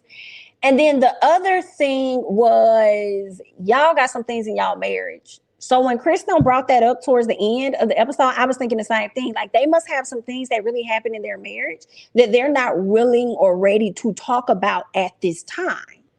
Right? Yeah. I hope it ain't got anything to do with no outside children or nothing like that, but who knows? We'll find out later, but it definitely made me think that she didn't want the spotlight on her marriage where she has to answer certain questions because they're not ready, and it may trigger other things within them. And I wonder if it's going to go back to that son being a teenager and some of the things he may have experienced with his parents or with his dad that causes him to have such a lack of respect for him. Okay, so there's that.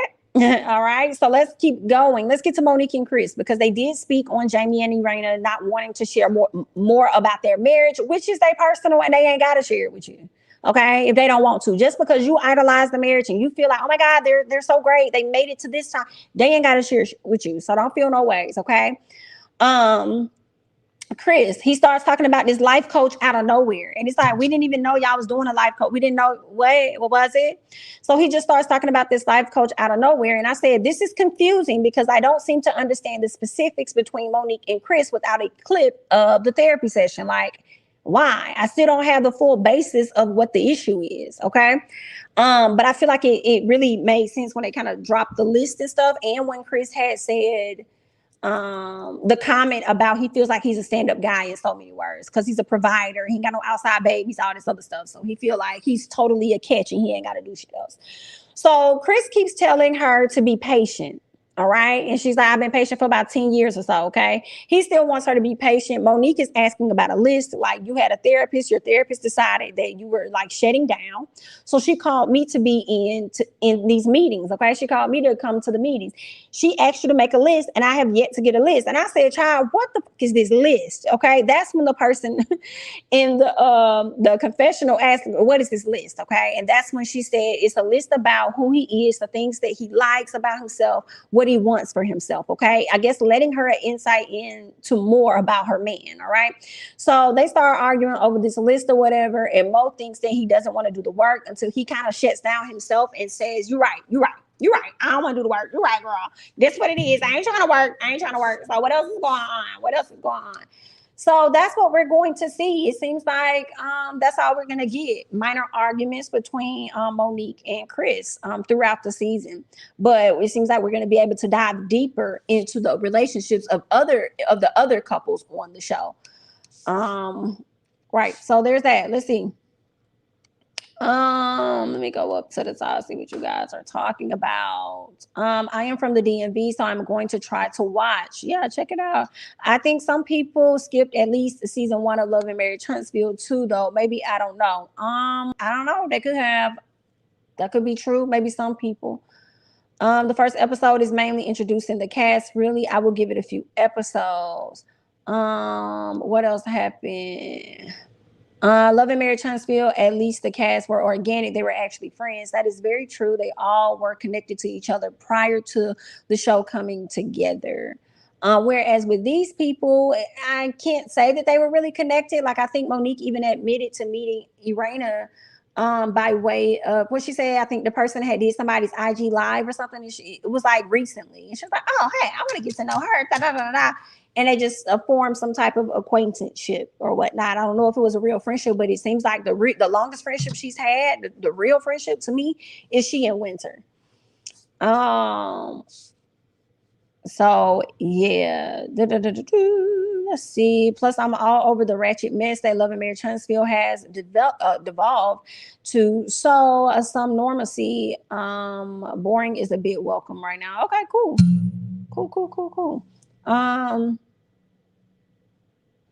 I have not checked to see if they had producer credits. I'm not sure if anyone else has. I think they are paying homage to the native music of DC, which is go-go. That could be it. I just think it was still Oh, you talking about like the transition between like showing Monique's house and stuff. But that sound, even if they are paying homage, it still sounded like the tunes of Real Housewives of Potomac.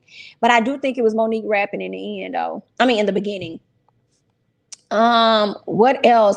It would be even better if Candace and Chris switched over to Love and Marriage DC. That would be great TV. Nah, I don't think so. I won't want to see them like argue and fight again. You know what I'm saying? So I think it's good that they're on two separate shows, but maybe Carlos could give Katie a job. Katie Ross. Katie been dying to get a job lately, so maybe Katie could go over there and spice it up a little bit. I mean, old girl was going through 3 to 4 packs of sticky notes a day. Girl, it was not 3 or 4 with your messy self. What else? Mo acts like it's been years since she's been on TV. She wants to control the narrative. Definitely has not been years. Definitely has not. Maybe it's been like what? Maybe 2. Maybe 1, 2, something like that. I agree. Ashley does seem like she that girl and doesn't need to be friendly to others. She feels not worth it. Hope I'm wrong. I hope we both are. We are going to see. We are definitely going to see. Okay, wrong place, wrong time for that conversation to happen. Valid questions and interests, but timing is everything. You mean like the question about wanting to know more about their marriage and how they're making it work? Yeah, they wasn't really here for that. They wasn't. Oh yeah, I also didn't mention this. His son came. Little Jamie ended up showing up. The son did come to the party, and when he came, he looked good though. I was like, okay, then Jamie. Okay, Jamie looked handsome. Jamie came in, went and talked to his dad, and pretty much apologized. It sounded like I think his dad could have apologized to him or whatnot. It was weird because the dad really wanted him to show up, but at the same time, the dad didn't look like he was super happy to see his son there. And it's like, do you lack emotion around your child? And when you told your son, he said something. I think he said he loved him or something like that. And the boy and Jamie was like, yeah. It feels good to hear you say those things. Okay, so all you knew how to be was a parent that dictated be hard on their child, but you were a parent that did not emote, therefore not showing him how to be an emotional man or tap into his emotions. So I need to know more about Irena and Jamie. I need to know about the history. If y'all gonna bring these kids onto the show, baby, I want to know the dynamics. And sir, Jamie, you are not perfect as you walk around here dictating and expecting your kids to be perfect. You done did something, baby. And I would love to know what it was. Man, this is my anniversary. I ain't trying to answer no questions. Wrong time. Wrong time. It wasn't just Monique who wanted the Q&A. That is true. DJ Quicksilver was asking questions too. Was Ashley? I thought Ashley was as well. Maybe it wasn't Ashley, but it was DJ Quicksilver. Yeah. They was all trying to get into the business. No Q&A at the party. Good idea, but wrong time. Okay, y'all. I mean, I feel like it could have worked if it was set up that way, right? If they actually had had the chairs up there and did a little Q&A, then they partied and everybody celebrated them. But as far as being around the table, it was a bit awkward. Nobody had drinks. It was just an empty table. Everybody sitting around, forced to sit close, tight next to each other. Then they asked these questions that didn't necessarily fit. I think it would have probably came off maybe a little better. It still probably would have got shot down by Irena and Jamie if they were sitting at a table where they had drinks and stuff and they're having small talk or whatever. Just like, hey, let me ask you some questions about your marriage. Maybe it would have went over well. I think it would have got shot down, but from a viewer's perspective, I think it probably would have went over well. Michelle, you have not missed the Love and Marriage Huntsville review. I am going to get into that shortly as we finish DC. Portia made a series of very bad decisions. I still like her. Maybe because I didn't watch her family reality show. Oh, okay. Y'all talking about Real Housewives. Okay, cool. Oh, I like Jamie. He's actually the only one I really like. I find their family story the most interesting right now. They appear, but obviously aren't perfect. You mean the dad? You like the dad? Not little Jamie, but the dad. Okay, and I agree. I think that their family is right now the most interesting ones for sure. I agree. So honestly, y'all, as I watched the show, like I said, it was a bit boring to me for sure it was boring. I was like, am I tapped out of reality show? Like, what's going on? But as I do the review with y'all, it definitely for me is giving more than what I felt I saw as I talk about it. You know what I'm saying? So I'm like, the episode really wasn't that bad as I'm talking it out. Watching it, as I'm talking, not bad. So I think that there is still, I think there is good potential for it. So we just got to make sure that we stay tuned in and continue to check out the show. I think Lil Jamie is a little spoiled and had a drug problem. Typically suburban kid trying to be hood, okay, and hang with the wrong crowd. Exactly. And that also makes me feel like Cachet. I'm sorry, I feel like I keep messing your name up, but that also makes me feel like, again, there was something happening in the home and he was seeking something that was not in his home that he felt he was going to find outside, which makes me feel like the dad definitely did something and wasn't perfect. And, somewhere in his younger years, the little boy shaped, not he a man now, but at some point when he was a kid, he shaped his perspective, a certain perspective about his dad. When Lil Jamie mentioned that weed made him do some crazy things, I'm like, nah, it only make you hungry, sleepy, or was it something else? Listen, I don't know. I ain't gonna put that on him, but I have heard people be lacing their stuff. So I don't know. Maybe he had a different type of one. I think, girl, the way they coming out with the marijuana is different ranges. Okay, maybe he had a range of 10. I don't know.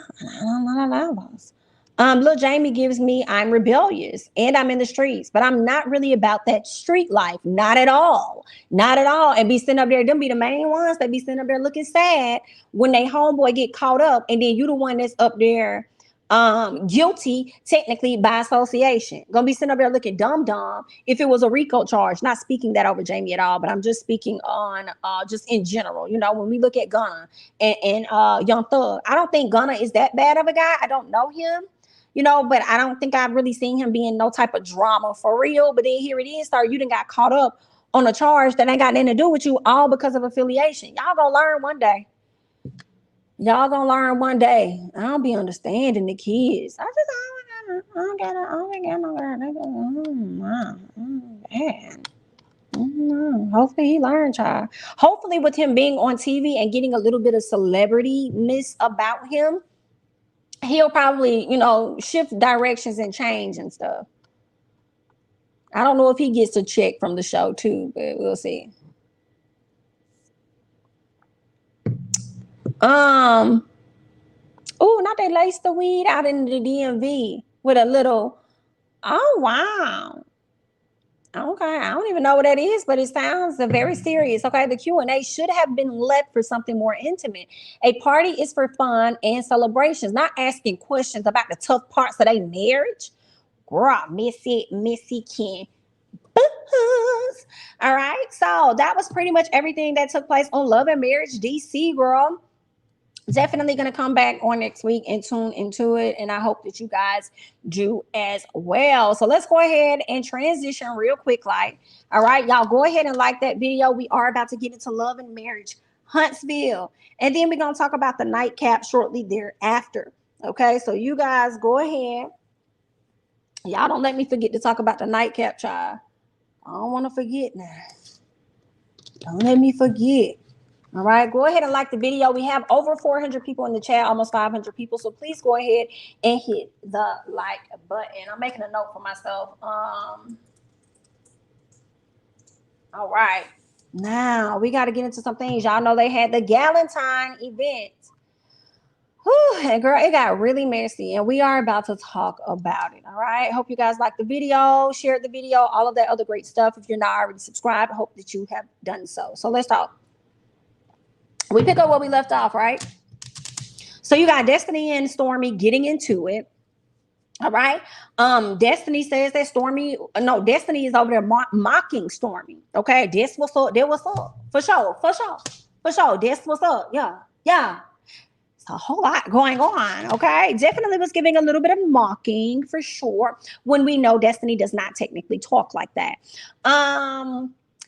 slightly in Destiny's defense, though. I mean, she was mad. She was frustrated. You know what I'm saying? So, I mean, like, she probably is gonna mock you in that moment. Every action that she does in that moment after you done pissed her off really isn't to go in your favor. Okay, it is to make you even more mad. So that's what's up. That what's up. What's up? For sure. For sure. Yeah. Yeah. Okay. Whew, child, it was a mess. So Stormy tells her, Destiny girl, you don't want to do this with me. Destiny said, girl, you don't want to do this with me. And so she decided to stand up. I said, not them standing up. Everybody want to stand up. What is going on? Everybody want to stand up. So, girl, that's messy. That's messy. Not everybody want to stand up, but they ain't stand up for their friend when they was in that hotel room over there talking about her. Girl, I cannot. Anyway, let's keep going. Let's keep going, okay? So Tisha, when they both stood up, and you know, Miss Girl is standing up, Miss Stormy is like, well, what is it? Like, what you trying to do? Like, let's go. Tisha grabs up Destiny, Kimmy and them. They go to the very back. Tisha over there holding on to Destiny, like, girl, listen, you can only be responsible for yourself. You can't be worried about nobody else, okay? Stormy back there going off, okay? Stormy still over there like, BIT, you ain't got enough to come for me, BIT. You ain't got enough to come for me, BIT. What was it? Exactly.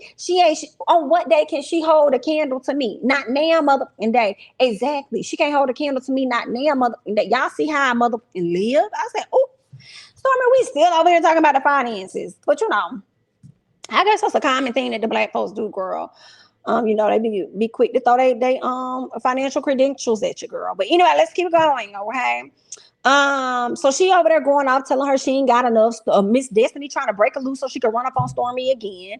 Meanwhile, Melody gets up from where she is to run and check on Destiny, and she sees Kimmy's back there. She's like, girl, calm down. It ain't even like that. Like, girl, no, it ain't even gotta be. Just chill. Y'all ain't even got no issue. You see, y'all ain't even got no issue like that. Like, chill. And then Destiny like, no, girl, she shouldn't have came at me. Now I said, girl, listen, both of y'all was over there coming at each other. Okay, y'all was coming, y'all both was doing it, you know. And then Destiny said, no, girl, but I was talking to you. She said, yeah, but girl, you was doing too much. Okay, you was doing too much, all right? And then Kimmy said, girl, you was. I'm not even gonna lie to you, girl. I'm holding you back. Girl, you was talking too much. You was doing a lot of, okay? Let's be real honest, okay?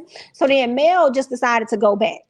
Now, in the midst of Mel getting ready to go back, Tiffany was telling Stormy to think about her child. And Stormy didn't give a fuck about that. Stormy said, my son, he cute, ain't it? Yeah. So Tiffany said, just think about your son. She's like, right, think about this. Because I ain't now hoping to sit up here and disrespect me on any day. All right, and you can understand that today, girl. Go away from me with this, okay? Because I'm gonna be this on behalf of my son. I'm gonna be her.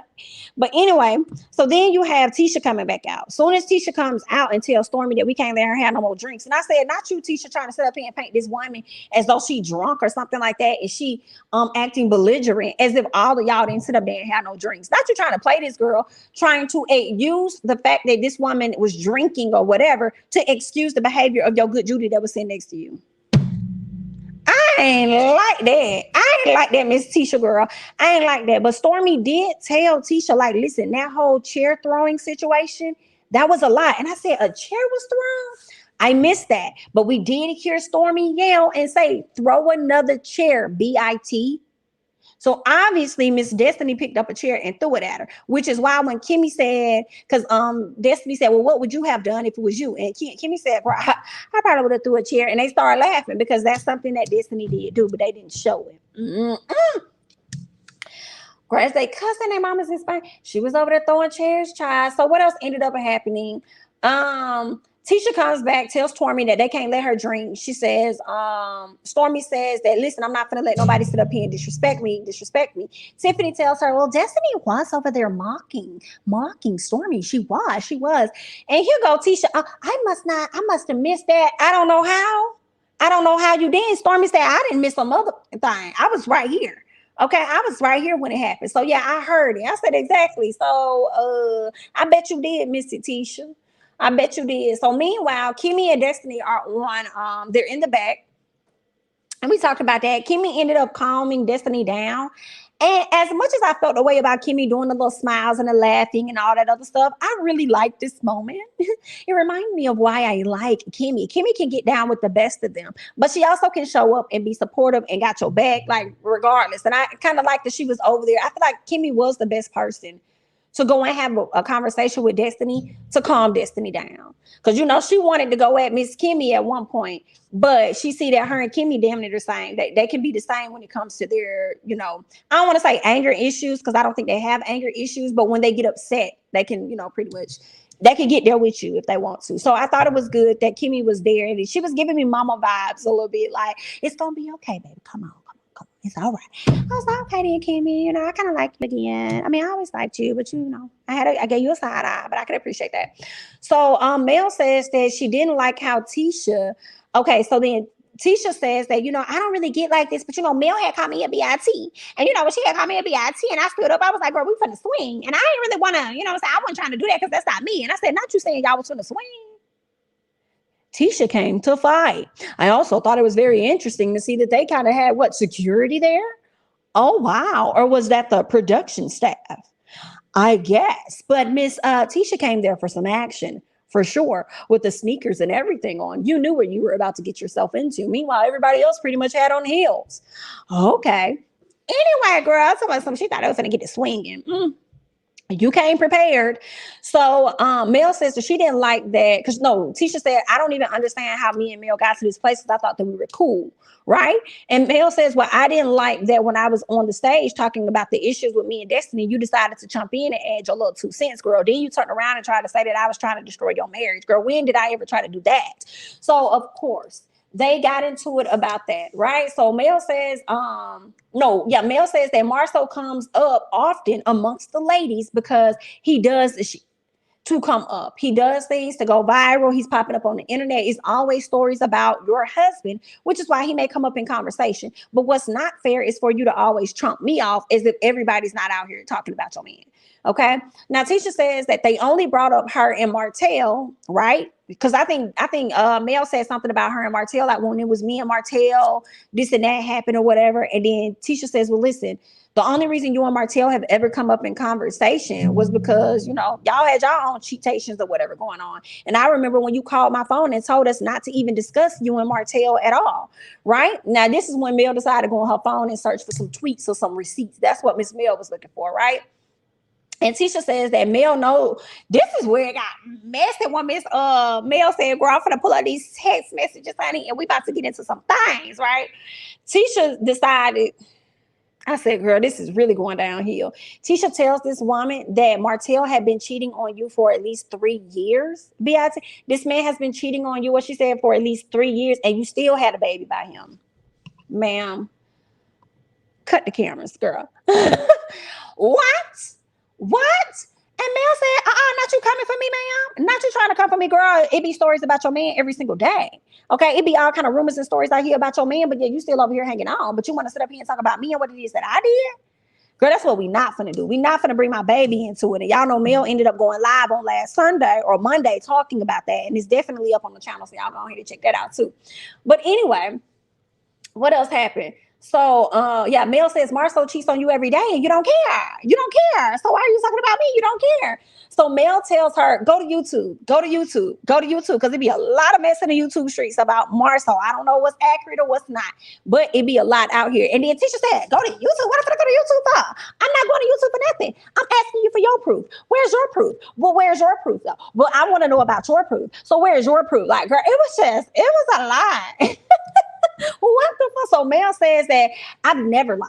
I've never lied to Tisha. First of all, Mel stood up. I don't know if y'all caught when Mel stood up and she shook her head like, I've never lied. It gave me Mariah Hulk when Mariah and Heavenly was going at it. And Heavenly said, do you want me to bring out the receipts? Do you want me to bring out the receipts?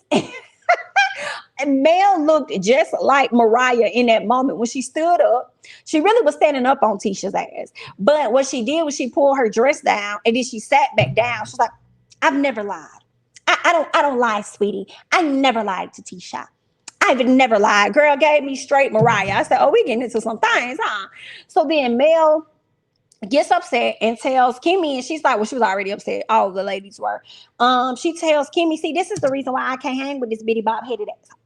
That's why. Because this BIT still be holding on to motherfuckers, even though she be saying that she be cool on it, she really don't. She fake as hell. Exactly. And you'll never find me in the same place as this bitch be. Absolutely. So I don't with her at all. So I'm gonna go ahead and go. And then Tisha tells her, that's right. Go ahead, Miss Actress. Girl, just an actress, girl. Yes, just an actress. And then Mel looks at her and said, your mama an actress. I said, oh. Is that cussing their mamas in Spain?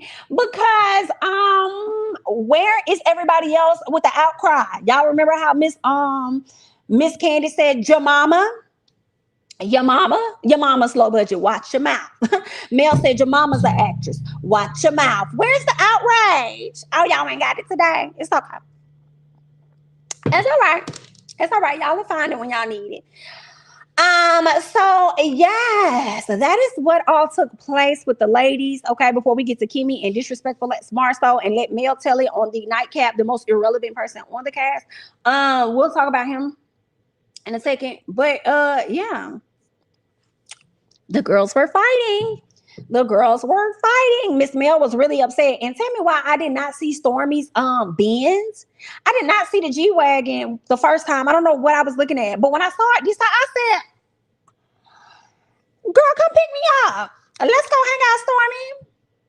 Let's go to Papa Do's home. Let's go to, I can afford Papa Do's. So I mean, we can go there or something like that, girl. But anyway, yes, man. I said, Stormy, you better have this mother car riding around cleaning it. I said, okay, I see you. Okay. I don't think Tisha is naive. I think she gives her husband hell behind closed doors. She is probably working on her escape plan as we speak. Okay.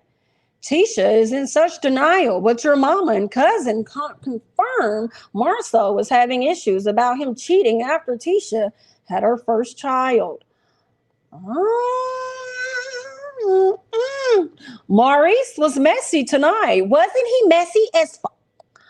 Oh, Maurice was messy, baby. Messy. Not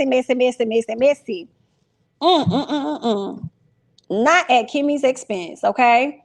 Mel was mad Tisha exposed the season 1 secret that they all knew. Ooh, child. That girl said, girl, that was some messy shit. There, this BIT said, that man had been cheating on you for 3 years. Give me 1 second, y'all. Uh-oh, give me 1 second. I need to, give me 1 second, y'all.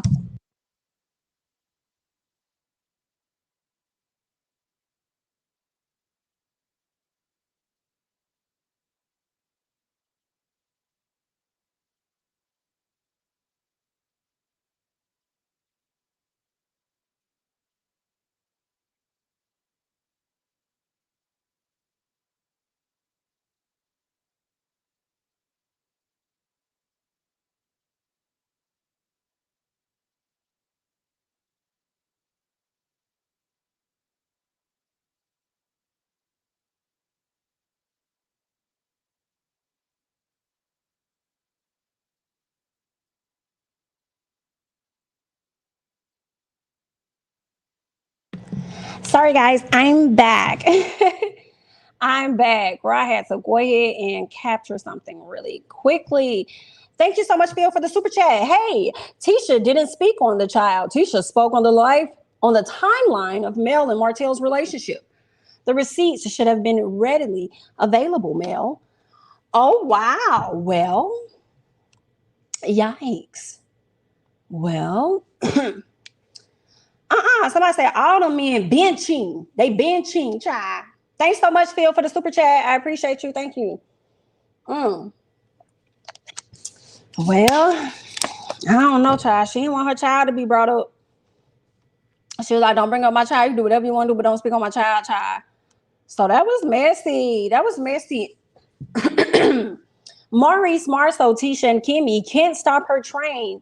It didn't pulled off, leaving them behind. Catch up. You keep bringing up my kids and hitting every way possible. What? You keep bringing up my kids. I'm hitting every way possible. Okay. So yeah, guys. Not Tisha triggered Mel. Y'all are an entire mess out here in these streets. There was a whole lot going on, people. There was a whole lot going on. That was pretty much that. Okay, Miss Destiny, she did her thing. She was over there arguing with Miss Girl. So whatever. So let's get to Kimmy and Maurice. So she tells Maurice about the Galentine's event and how she done invited everybody to Jalen's housewarming party. She told him about the event and said, dang, I done messed up because I done invited all of these ladies to come to this party and it's going to be a mess. So then he asked her, well, what about Martel? Is Martel going to be there? She was like, oh, no, I'm going to be there. I ain't going to invite him over there. Okay. So Maurice says that if Mel doesn't come there, then it won't be any back and forth, because I feel like all of the issues are centered around Mel. Like everybody has an issue with Mel, okay? Basically, Mel is the center of it all, of the drama, okay? But Kimmy disagrees with him. She doesn't feel like Mel is the one centered around the drama. She feels like Martel is the one that brings the drama. And I think where Kimmy was coming from, was when it comes to their marriage, Mel isn't the center of the drama for the marriage, okay? Only Martel is, because he caused some things to happen, and then this happened, and then that happened, and all that other stuff happened, right? So that's why she don't really want him around. But when it comes to Mel, I feel like a lot of stuff is centered around Mel, whether it's Mel's fault or not. A lot of people are not feeling her. Tisha's not. Destiny's not. I mean, how many cast members do you have? You have about 6, right? Martel not featuring her, or let me put him on this hand. Martel not featuring her. Then you got Destiny. Then you got Tisha. I mean, who else is there? Destiny, Tisha. Well, no, it's not a lot of people when you do that. Only those 3, Martel, Destiny, and Tisha. And I guess Maurice now, since he done added his stuff to the list. So you don't have a lot of people that have an issue. So I guess when Kimmy says that, she's right. Like, it's not all centered around Mel. So, but as far as her good girl group, she just getting no Stormy. Stormy don't really qualify. Tiffany just a fly on the wall, literally. Yeah. I do see, well, shit. Maybe she should have came out better not inviting either one of them, because Tisha gonna want to go. Destiny's gonna want to go. I feel like those 3 ladies may get in a bigger argument than Martel. I don't know. Sounds like a lose-lose situation, honestly. Unless they stay clear of each other, if Destiny and Tisha came. Martel probably gonna create an argument, period, though. I think the ladies could probably agree to disagree, and I'm not even gonna go over there by Mel. I'm not gonna deal with Mel. I'm gonna let Mel do what she gonna do. Martel gonna go over there and make sure people understand that you the reason my kids did not show up to this book signing. Give me 1 second.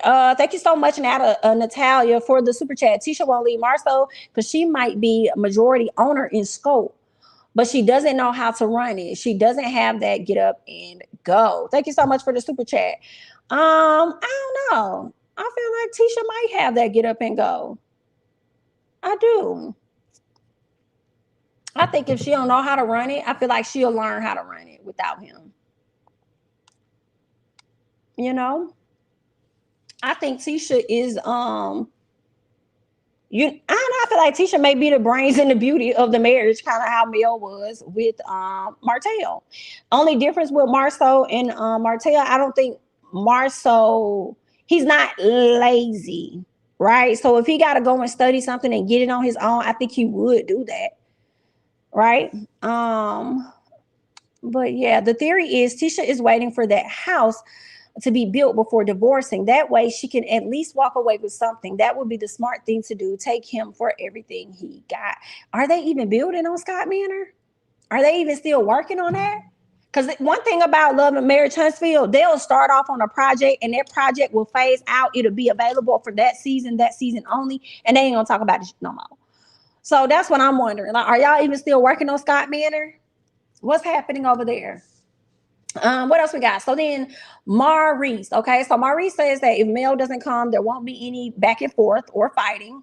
And says that everything is centered around Mel at this time. Kimmy disagrees because she feels like drama follows Martel. So he calls Martel. And she like, what you doing? He's like, well, I'm gonna call Martel so Martel can, talk to us and this, that. And I'm like, why would you do that? She said if Martel has an issue, she'll talk to him in that time. Why would you call this man on the phone and be messy as hell?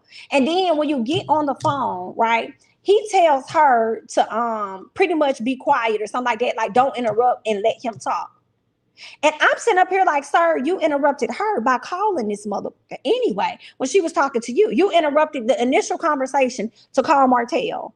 So why the hell she can't interrupt when it's primarily her issue to begin with? Like, girl, he was definitely messy. I said, this was so messy of Maurice. Not you putting your wife on the spot, but don't want your brother to put your ass on the spot. Okay, while you over there post so the camera not click. That's what you giving us, okay? But you want to sit up here and lie about it. I cannot with him. What else? So he wants to know why Mel is coming and he can't come. He over there asking, Martel is asking Kimmy, like, what did I do to you?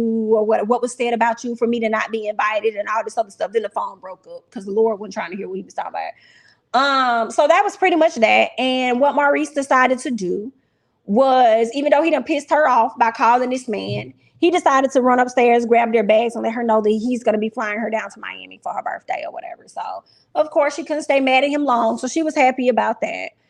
Yikes.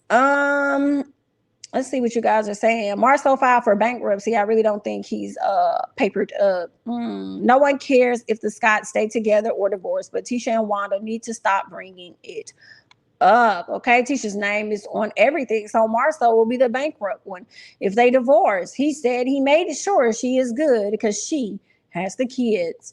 Okay, Maurice is sneaky as right. Okay, not she should have dove on his arse. Like, he was so sneaky. Like, that was so messed up to me. Let's get to Wanda and Marcel, because Wanda had me screaming. They still living in Robin Dixon townhouse. Good night. Thank you so much, Ashley, for the super chat. Not they still living in Robin Dixon's townhouse. So let's keep going. Wanda and Marcel. So Wanda meets up with Marcel, make sure she parked inaccurately in the handicap zone. He takes Wanda to the kitchen. Wanda thinks she there for an interview and to get clearance on getting this money so she can get her food truck. He done took this woman back to the kitchen. Wanda says that he was like, you don't look like you properly dressed for the kitchen. She said, oh, see, because I don't need no help with no food. I need you to sign these papers. And he gonna talk about washing some dishes. She said, I'm not washing no motherfucking dishes. And I was here with Wanda. I was cackling because I wouldn't have washed them either. And the whole scene is just funny because Marcel always know what he doing because he a mess. So Wanda asked him about the photo, right? While you over here trying to distract, let me give you something else to think about, okay? This photo, yeah, it was a photo of you and your back. And this fool said, my back. He was like, I haven't seen my back in a while. What the? I haven't taken a picture or something like that. I haven't seen my back in a while. So, she tells him that she thinks that it is his back. And it's like, when you see the photo, it's more than just his back. It's kind of like the shape of his head and his ear. Now, granted, a lot of people look the same from a distance, but I ain't gonna lie, that kind of looked like Marcel for real. It did. I don't know if it was him, but it looked like him. So he's dancing around the answer and then tells her the same place she got the info, she can go back and get the rest. The same place you got your information, you can go back and get the rest of it. I said, this man here is a fucking mess. So Marcel doesn't care what Wanda thinks, okay? But Wanda is like, you should care because it's about your reputation. Like, that's what we need to focus on, your reputation. So she asked him if he was in Atlanta on January 4th. He tells her yes. And Wanda says, okay. Well, I see how you do. See, you like to answer the truth, right? But when it's a lie, you like to tap dance, moonwalk, and do all this other type of backsliding and things that you do when it comes to something else. I see, well, okay, we got you. Show me what kind of man you is, right? So she's feeling away. And Marcel says, I don't give a fuck about none of that stuff you talking about, Miss Ma'am, because what you will understand and what you will know is that I have built up enough trust for, within whoever my loved ones, for them to not question me or anything like that. So you could go away from me with this. I don't really care about nothing that you talking about. Tisha gonna believe me either way it is because that's how I have trained her. Okay, I've trained her to believe me on certain things. So it don't matter what you over there talking about, Wanda. It ain't gonna go past nowhere over here. Okay, so there's that. What else happened? So basically, he got Tisha right where he wants her, and she gonna trust him, and she gonna stick beside him. All right. So then we see Stormy and Mel. Mel goes over to Stormy's house. Okay, they both talk about being surprised by Tisha's energy. America was surprised by Tisha's energy because Tisha don't come with that type of energy. Okay, she don't, but she came that day with the sneakers on because Tisha said it's been enough seasons. I'm tired of y'all playing with me, and I need y'all to know that I'm about that life. Okay, don't make me go all the way back to wherever she from, Birmingham. Where's she from? Bessemer. Don't let me bring out the Bessemer. So Mel felt as though it was misplaced energy coming from Tisha. I think it was, I think it was Tisha. Meanwhile, Stormy is not happy with Destiny because she felt like Destiny was up there mocking her. And Mel is confused because Stormy and Destiny ain't got no beef. So what's the issue? And you know what it's giving? Destiny was just having a poor moment.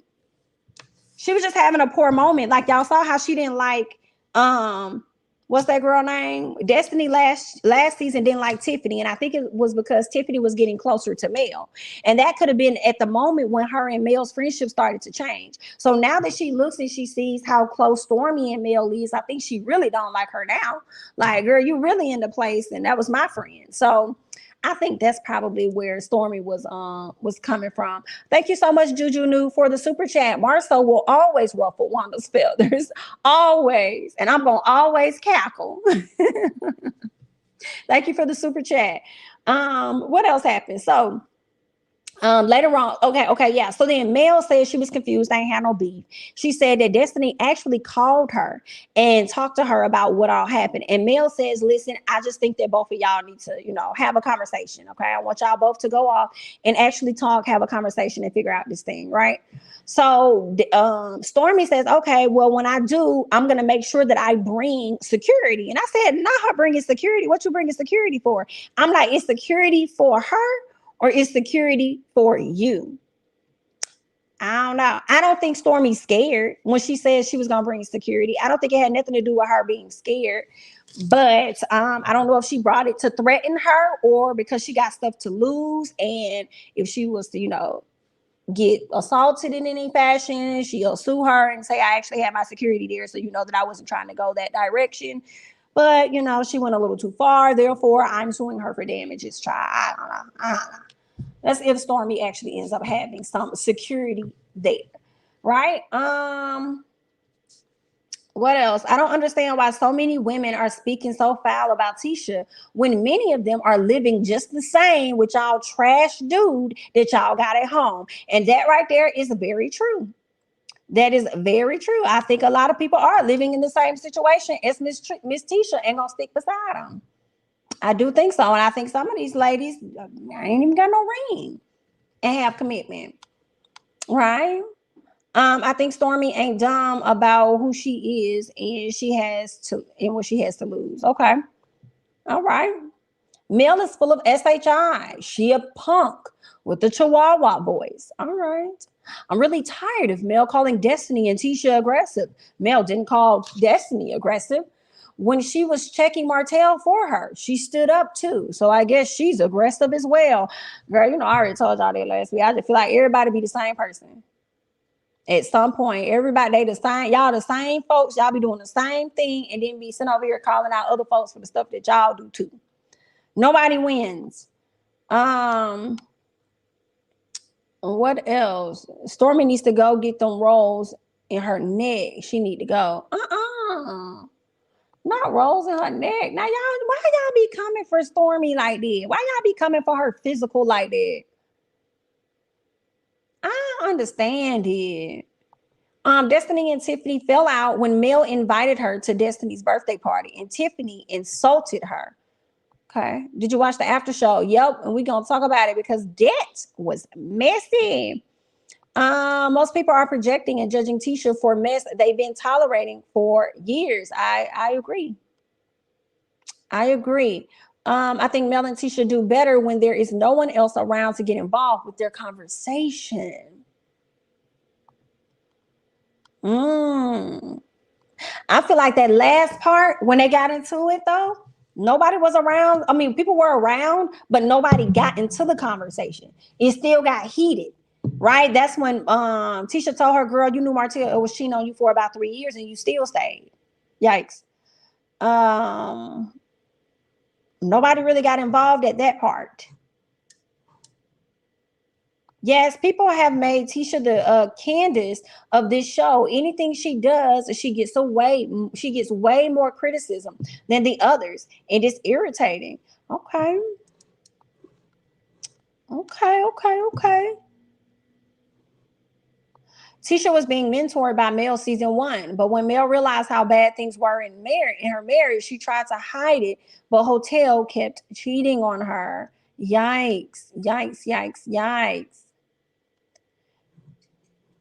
Let's see, Mel is just as immature and these other women are. Mel fails to take accountability.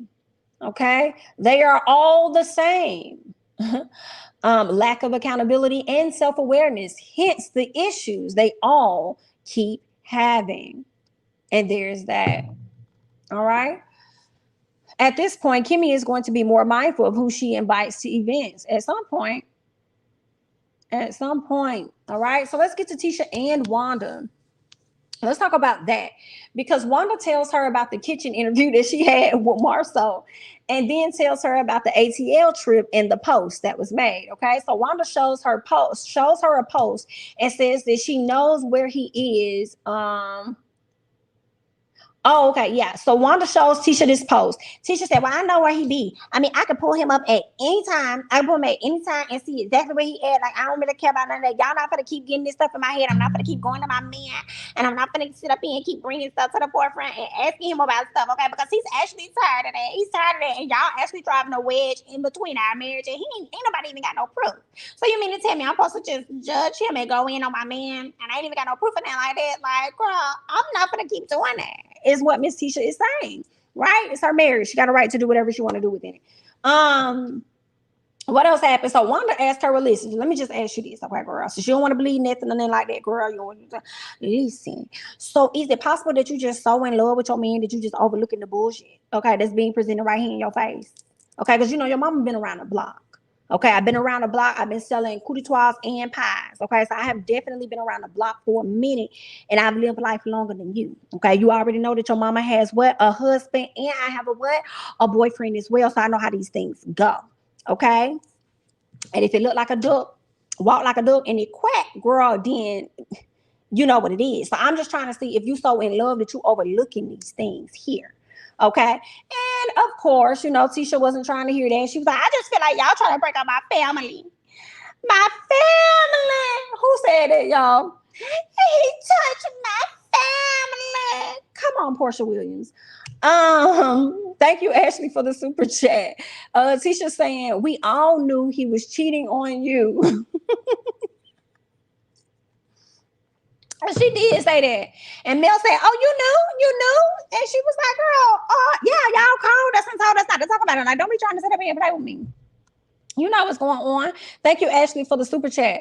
But yes, he touched my family, right? And that's what Miss Tisha was trying to tell her mama, like, "Girl, y'all trying to break up my family. Like, we not gonna do that over here, okay? So I'm not gonna believe it. I'm not gonna question him. Go away from me with this. It's whatever. If he out there doing his thing, it ain't gonna stop no thing over here because I'm still gonna be married to my husband, okay? You know, I didn't wear my team wife shirt to go over there to this party for nothing. I wore my team wife shirt so I can go to this party to let Mel know you may have left yours, but I ain't leaving mine, okay? All right, so there's that. I'm gonna always be team wife, period. Okay, so that's what that was, right? So then Wanda tells her, "Well, listen, I just want to let you know, girl, that he admitted to me." He did what? Oh, now you want to know? Because see, you just sat up here and told your mama that you had all the tea. You knew everything. You knew where he was, and you could pull up. So now when I tell you that he said he was in Atlanta on that day, now you want to perk up? Well, then let me clue you in then. Okay, he said that he was in Atlanta around January 4th or whatever like that. He said that he was with a friend. What friend? Don't ask me. Okay, you the one that's married. You got all the answers, Sway. So go ask your man. Exactly. Okay. So Wanda says, "Now I'm gonna tell you right now, girl. If it is true, you know I'm gonna get in your ass, right? And you know I'm gonna get in his too. Well, I just want to make sure there's not gonna be any surprises when I get to digging." Okay, then. Well, all right, that's fine. So there's that. Okay. So we're gonna find out what was really going on because Tisha is going to have this conversation with Marcel. Okay. So meanwhile, let's get to Martel Lewis and Tiffany. So Martel says that the kids missing the book signing really hit hard for the children. And he also said that it really hit hard for Mariah. I think Mariah took it the hardest. So here go Tiffany, messy ass. I said, Tiffany, you next. Girl, you next. You're not going to be male friend in a minute, girl. You next. So then Tiffany says, well, Mel told us that it was a funeral for her family member. That's what she told us as to why the kids did not come. And then he says, oh, well, I wish she would have told me that because I wasn't privy to that. Like, she didn't tell me that information, so I really didn't know. Okay. And Martel says, I don't know why she didn't communicate that with me because I don't give Mel any problems. I said, oh, you don't? Okay, I guess you don't. What else? So Tiffany thinks Stormy, she said, everybody last year was telling me that I'm like Mel was my bodyguard. And then now what do we have? Look, Stormy's Mel's bodyguard. Then she proceeds. Okay, this is where it really was like, okay, Tiffany, you probably not gonna be cool with Mel. She proceeds to tell Martel about a Galentine event that he really didn't even have to know about because none of his significant others were there. So it was kind of like, why are you telling this man about this Galentine event and what all happened? I said, Tiffany, you're next, girl. Y'all not gonna be cool in a minute, girl. And that is what Martel said. Martel says that Tiffany is next. And he also says he spoke with Destiny about Mel not being a true friend. She will use you and says if she can't benefit off of you, then she's going to cut you off. Wow. Well, I don't know. I ain't going to say Martel is lying. We just going to have to wait to see more and more to see if this happens to be true. If she do fall out with Tiffany. If she do fall out with Tiffany and it does look like, oh, okay, she one of them people that only rock with you if you're a benefit to her, then we'll be able to know for fact that it's true or whatever. But that's just what Martel said. Martel's what else he said? He also talked about having the guys come to Atlanta for like a little wine tasting or something he's doing with his new wine. And Tiffany's like, so you think Tisha gonna let Marcel go? And he was like, why would she not? You know what I'm saying? She was like, well, you already know who run the house or whatever. He was like, who? She was like, Marcel. He was like, well, a man should run the house, okay? And then Louis said that he was gonna go. And she asked him like who runs the house or something like that. And I guess she asked him like, what you gonna do when you get back to the house? And he was like, oh, I'm gonna run the house or something like that. And the point that I'm getting to is when she called her man a bitch. She said, B.I.T., I run the house. And then he smacks her on her ass. I said, Tiffany, I don't know. I mean, I know she was joking, but I was like, if anybody else call your man a bitch, you should be okay because you just called him a bitch. But I got it. So that was that. That was another dry scene with Martel. Thank you so much, Lady 6916 for the super chat. Stormy is agnet. What? Agnet. You trying to say she ignorant with an A? Agnet. Oh, wow. Thank you for the super chat. Oh, my. Oh, you think Tiffany was drunk? Tiffany gave us a different side in that short scene. She did. She gave us a different side. So, okay, then. What's up, Keish? Keisha says, yep, Tiffany was awkward, as if she was seeking some kind of validation from Martel, acting like she's one of the guys. All right? Oh, wow. Yes, Jamie, I heard that wrong. I thought I heard that wrong. Yeah, she called that man a BIT. She was like, I run the house. Ooh, okay. Well, yanks. What else we got? Tisha and Marcel. Gets down to Tisha and Marcel. She pulls up with the sad face. Calls his phone. And this is where Own was extremely shady. When they did all the playbacks of times people tried to tell Tisha, or the times when she had questions for this man, I was like, y'all so shady. It's written all over your face. So she ended up calling him, telling him to come outside. He comes outside, gets ready to sit in the car. She has some questions for him. Show goes off. We're going to see how this play out. We already know that it's not going to go anywhere because we already saw them hanging out for Mother's Day, all happy and lovey-dovey and supporting each other. So he's going to weasel his way out of this one again as well. So we'll see. I don't know, because we also saw on a different preview, if they show it to us, Tisha up there crying. So, I mean, I don't know. Did y'all see that SHI Mel had on Carlos show that looked cheesy? Ooh, no, then you wrong for that. You You're wrong for that. Tiffany is playing the candy of Love and Marriage Huntsville. She's stirring the pot real sneaky like Peep Game. Oh wow. Martel with Maurice's help is trying to get Mel off the show. And it's so obvious, it's annoying that people don't or refuse to see it. Mel's personal feelings aside. Wow, I didn't even catch that. But seeing that he tried to say that all of the drama is centered around Mel, he definitely was lightweight coming for her. Which is why when she got in the confessional. Hold on 1 second. The show cannot keep up with social media. Not the confessional, which is why when she got into the on the after show, she referred to him as the least relevant person on the cast. When I tell y'all, the Nightcap was good. The Nightcap was good. Entertaining. I screamed when I saw Carlos get up out that chair and go walk around and grab him some popcorn, because Mel said a lot of things, okay?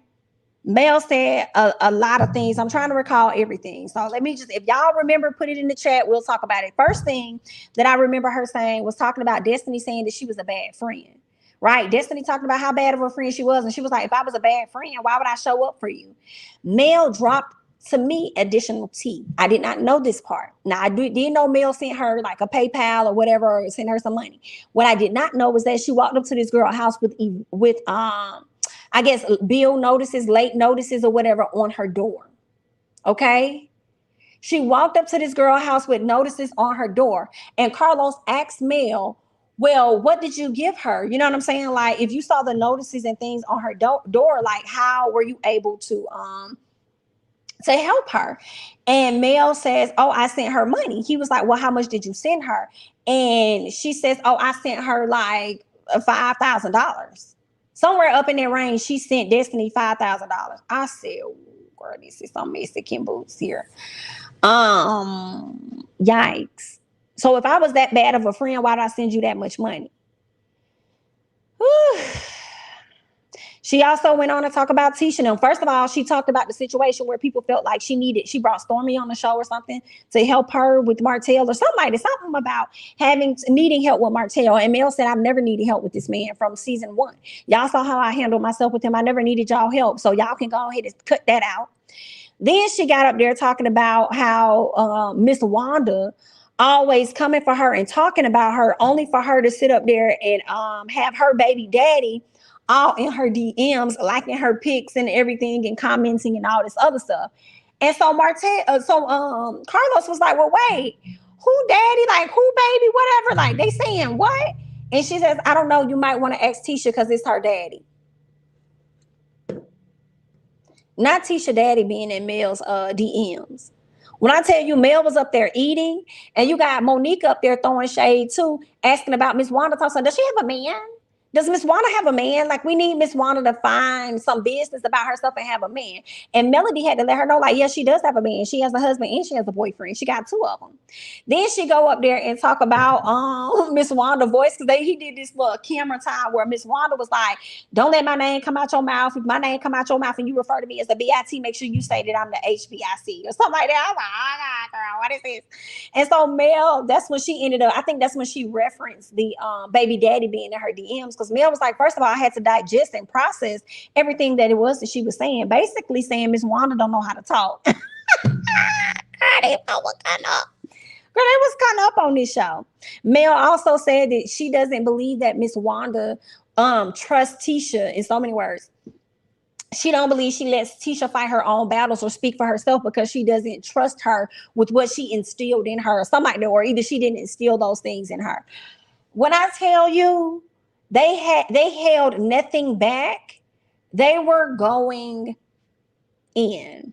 Okay. You even had Monique up there talking about Real Housewives of Potomac and how she still talks to Ashley Darby and Karen Huger and feels as though they're the only ones that matter on Potomac. But she also said something about Karen being the storyliner. So I said, girl, not Monique, girl, now wait.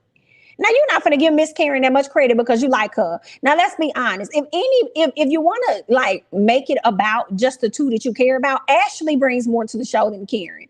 We're not gonna do that.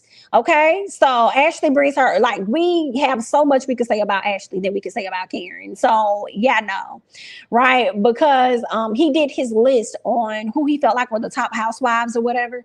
And Monique was not on that list. And people asked, like, should she feel a way about that? And she was like, not really. But she knew she could have been on that list, even though she was on reality TV for about 4 years. I mean, she could have been on the list because he put Giselle on the list before her, like, period. You know, and I mean, what? Giselle may have, what, maybe 1 or 2 years over her, if that, but whatever. So, yeah, it was interesting. So, yeah, she talked about that. I'm trying to see what else happened. Everyone can be messy on interview and lives, but when Mel does it, she messy. Please stop. Okay, please stop. So our other cast members are gonna be on the Nightcap show. Yes.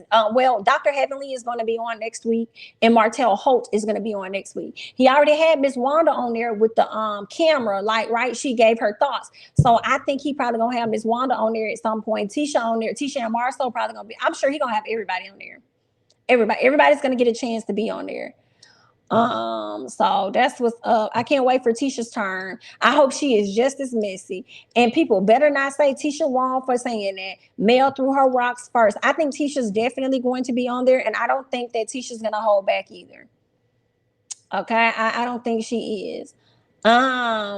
Mel basically saying, I don't give a fuck anymore. She is Juju. She said that pretty much at the therapy session. Okay, she meeting people where they at now.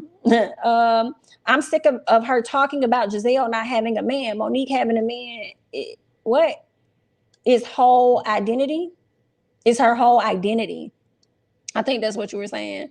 Wanda needs a spinoff like Honey Boo Boo. Actually, Wanda said that's what she wants. Wanda wants a spinoff. She wants her own show. Or even if it was like a show with her daughter and Marcel, she wants a side show for sure. Yeah, Heavenly and Martel, that is going to be a mess. That is going to be a mess, child. I'm surprised Heavenly was able to come over and do the social media video for OWN and be able to do Carlos's show. I was surprised because I feel like now they're about to be competitive networks, right? And I would think that Bravo would try to limit where they can really go. So I mean, maybe it just depends on what they're doing, but I'm surprised to see her on both networks. I did not watch the Nightcap, but wow, maybe I should watch it. The way y'all saying it was. Listen, Mizzle, it was extremely messy. It was entertaining. I was screaming when Mel said that Tisha daddy be in her comments. I screamed. Carlos getting up, walking over to get some popcorn to put in his mouth and then have a seat, hollering. It was hilarious. It was really good. Really, really good. It was very messy, John. And I think he did it. I think the first two people he had, primarily Melody being on there, was perfect. Perfect. Even Monique getting up there trying to drag Miss Wanda, child. I said, ooh. I think Monique even defended Stormy. She talked about how for Destiny to react the way that she was reacting, like Stormy didn't really come at her. She was saying that Stormy really was just asking her a question or whatnot. And, Destiny, took it to another level. So yeah, if you guys have not checked it out, y'all need to go watch that. Okay. Now, what's up, CCF Free? He says, I'm surprised that Monique can even mention anything about Potomac. I would think they were what? Oh, you would think there would be a clause. Well, yeah, I guess she can say a few things. She's still cool with Andy though. So I guess they let her say a few stuff. They weren't friends to Mel, and she's not being their friend. They came for her, and she's supposed to stay quiet. She said no. All right. How much juice or drama will be left over for there to be a good reunion? Since they're holding no bars right now, the fire might simmer down by then? You know, that is such a good question, because I was wondering the same thing with all of these lives, with all of these interviews and stuff, just exposing everything. I wonder. I feel like I think some of the things that may have happened on lives and on interviews and stuff, I think it still will make for a good reunion, because when you hear people talk on lives, number one, their lives may be referenced. Oh, you said this on social media, you said that. I think it's going to be good, because when you play back some of that stuff, people sometimes have a interpretation, like they can't truly recall events how they happen. So then they'll be able to like play back, contrast, and compare and contrast some of the things that they said by having actual clips and stuff. So I mean, I think they'll be able to make some stuff work for sure. And every time somebody goes live, or every time somebody opens up and do an interview or do something, we still learn more and more and new things every time. So I mean, they may be able to squeeze something out.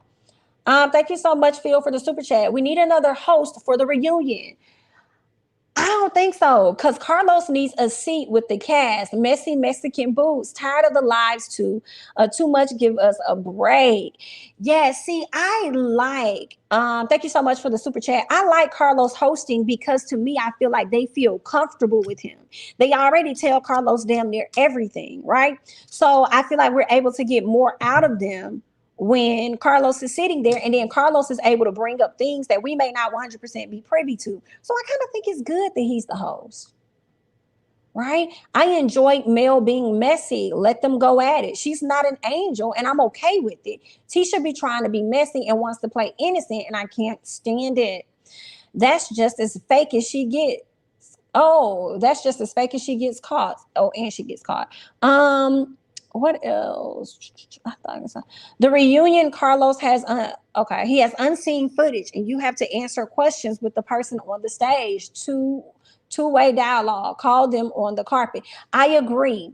That's what also makes it different. People can't sit in these solo interviews and just say what they want to say or get on their lives.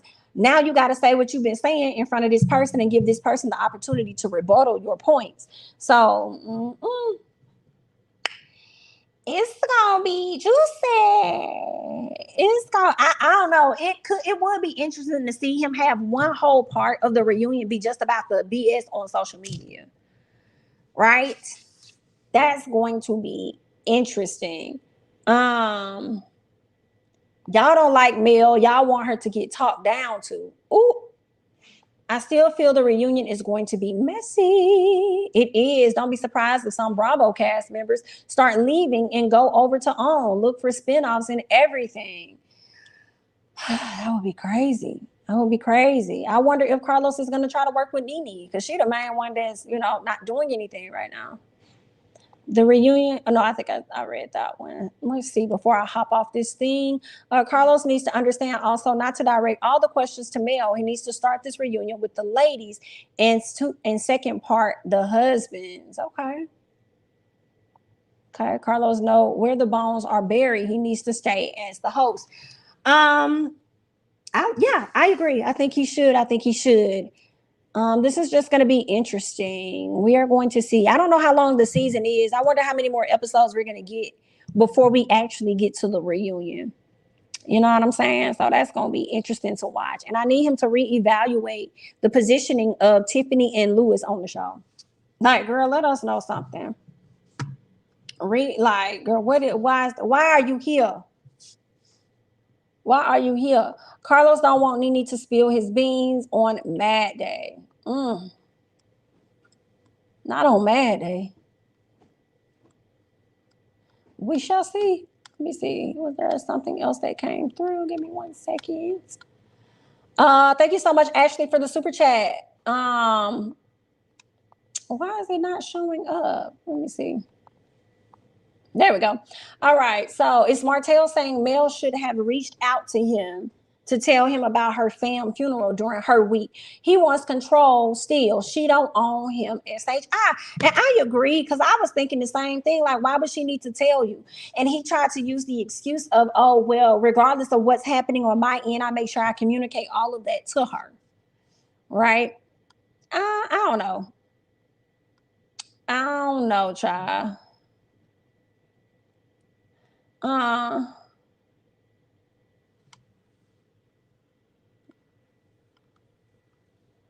Okay, let's see. Love and Marriage ATL, Nene and her married African boo. Not married African boo. Portia and Dennis, daddy. I'd rather see Portia and Dennis, to be honest. And Melody dating dating. Oh, that would be interesting. Dennis a daddy, Portia, Nene, Nene Boo, and Dennis. I wonder if Dennis would do another show. With Portia. We'll see. I saw where somebody asked, I think it was CASHAPP. I think I said it right. Jamie hosts a live with two opposing views to discuss. One who likes Mel and one who doesn't. That would be so cool to hear different perspectives. I might do a call in tomorrow. Maybe y'all could call in and share your thoughts. I see Phil wants to do a call in tomorrow. So I might do a call in tomorrow on Love and Marriage Huntsville. And y'all can call in and share y'all thoughts. And we probably could do that tomorrow. All right. Get somebody that is going to be, I guess Team Tisha versus Team, Y'all just got to let each other speak. You know what I'm saying? Y'all would have to just allow each other to, get their words in. But yeah, we probably could, do a little something like that tomorrow, girl. That will be cute. Destiny didn't paint no false narrative about Melody. She painted the real picture. You all paint this false narrative about Mel. Like she is the first woman to ever get cheated on. Well, there's that. There's that. Let's see before I hop off. Not don't nobody want her.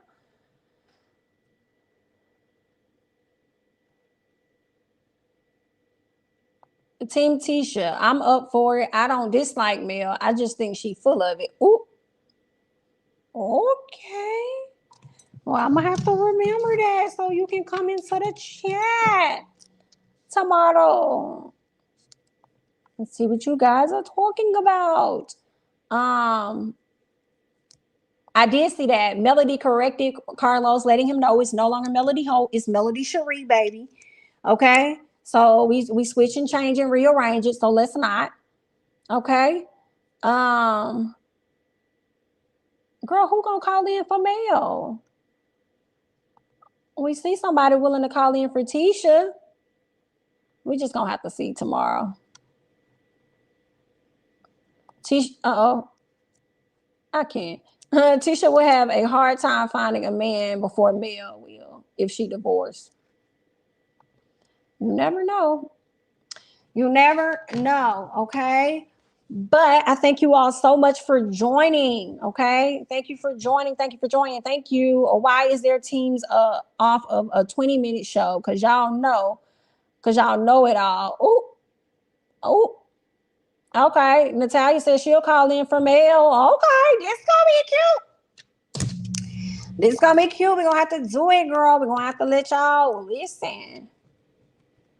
Y'all gonna listen. This gonna be interesting. Somebody said we're gonna need receipts from Mel's Nightcap. What you mean need receipts from the Nightcap? You talking about the daddy. So she sure did that. She doing a sale or something. She said the hashtag is Zaddy. Zaddy. It's gonna be Zaddy, honey. Y'all are messy. All right, guys. I thank you all so much for joining me. Thank you. Please go ahead and like the video if you have yet to do so. Don't forget to follow my other channel, which is That's Me, Jamie. Okay, please go over there and follow that channel as well. All that great stuff. Subscribe if you have yet to do so. And I might come back tonight. I got to see how my mood is. If y'all don't see no notification, girl, or something, then we not live. But I might just, randomly pop up. I think Real Housewives of Atlanta is coming in. We might do a call in tonight. We're going to see what the mood is giving. Okay. So just, make sure you got your notifications and everything on. All right. That's all that I got. I thank you all so much for joining. I'm Jamie That's Me. Follow me on Instagram and Twitter at Jamie That's Me. And I'll catch you guys in the next one. Bye-bye.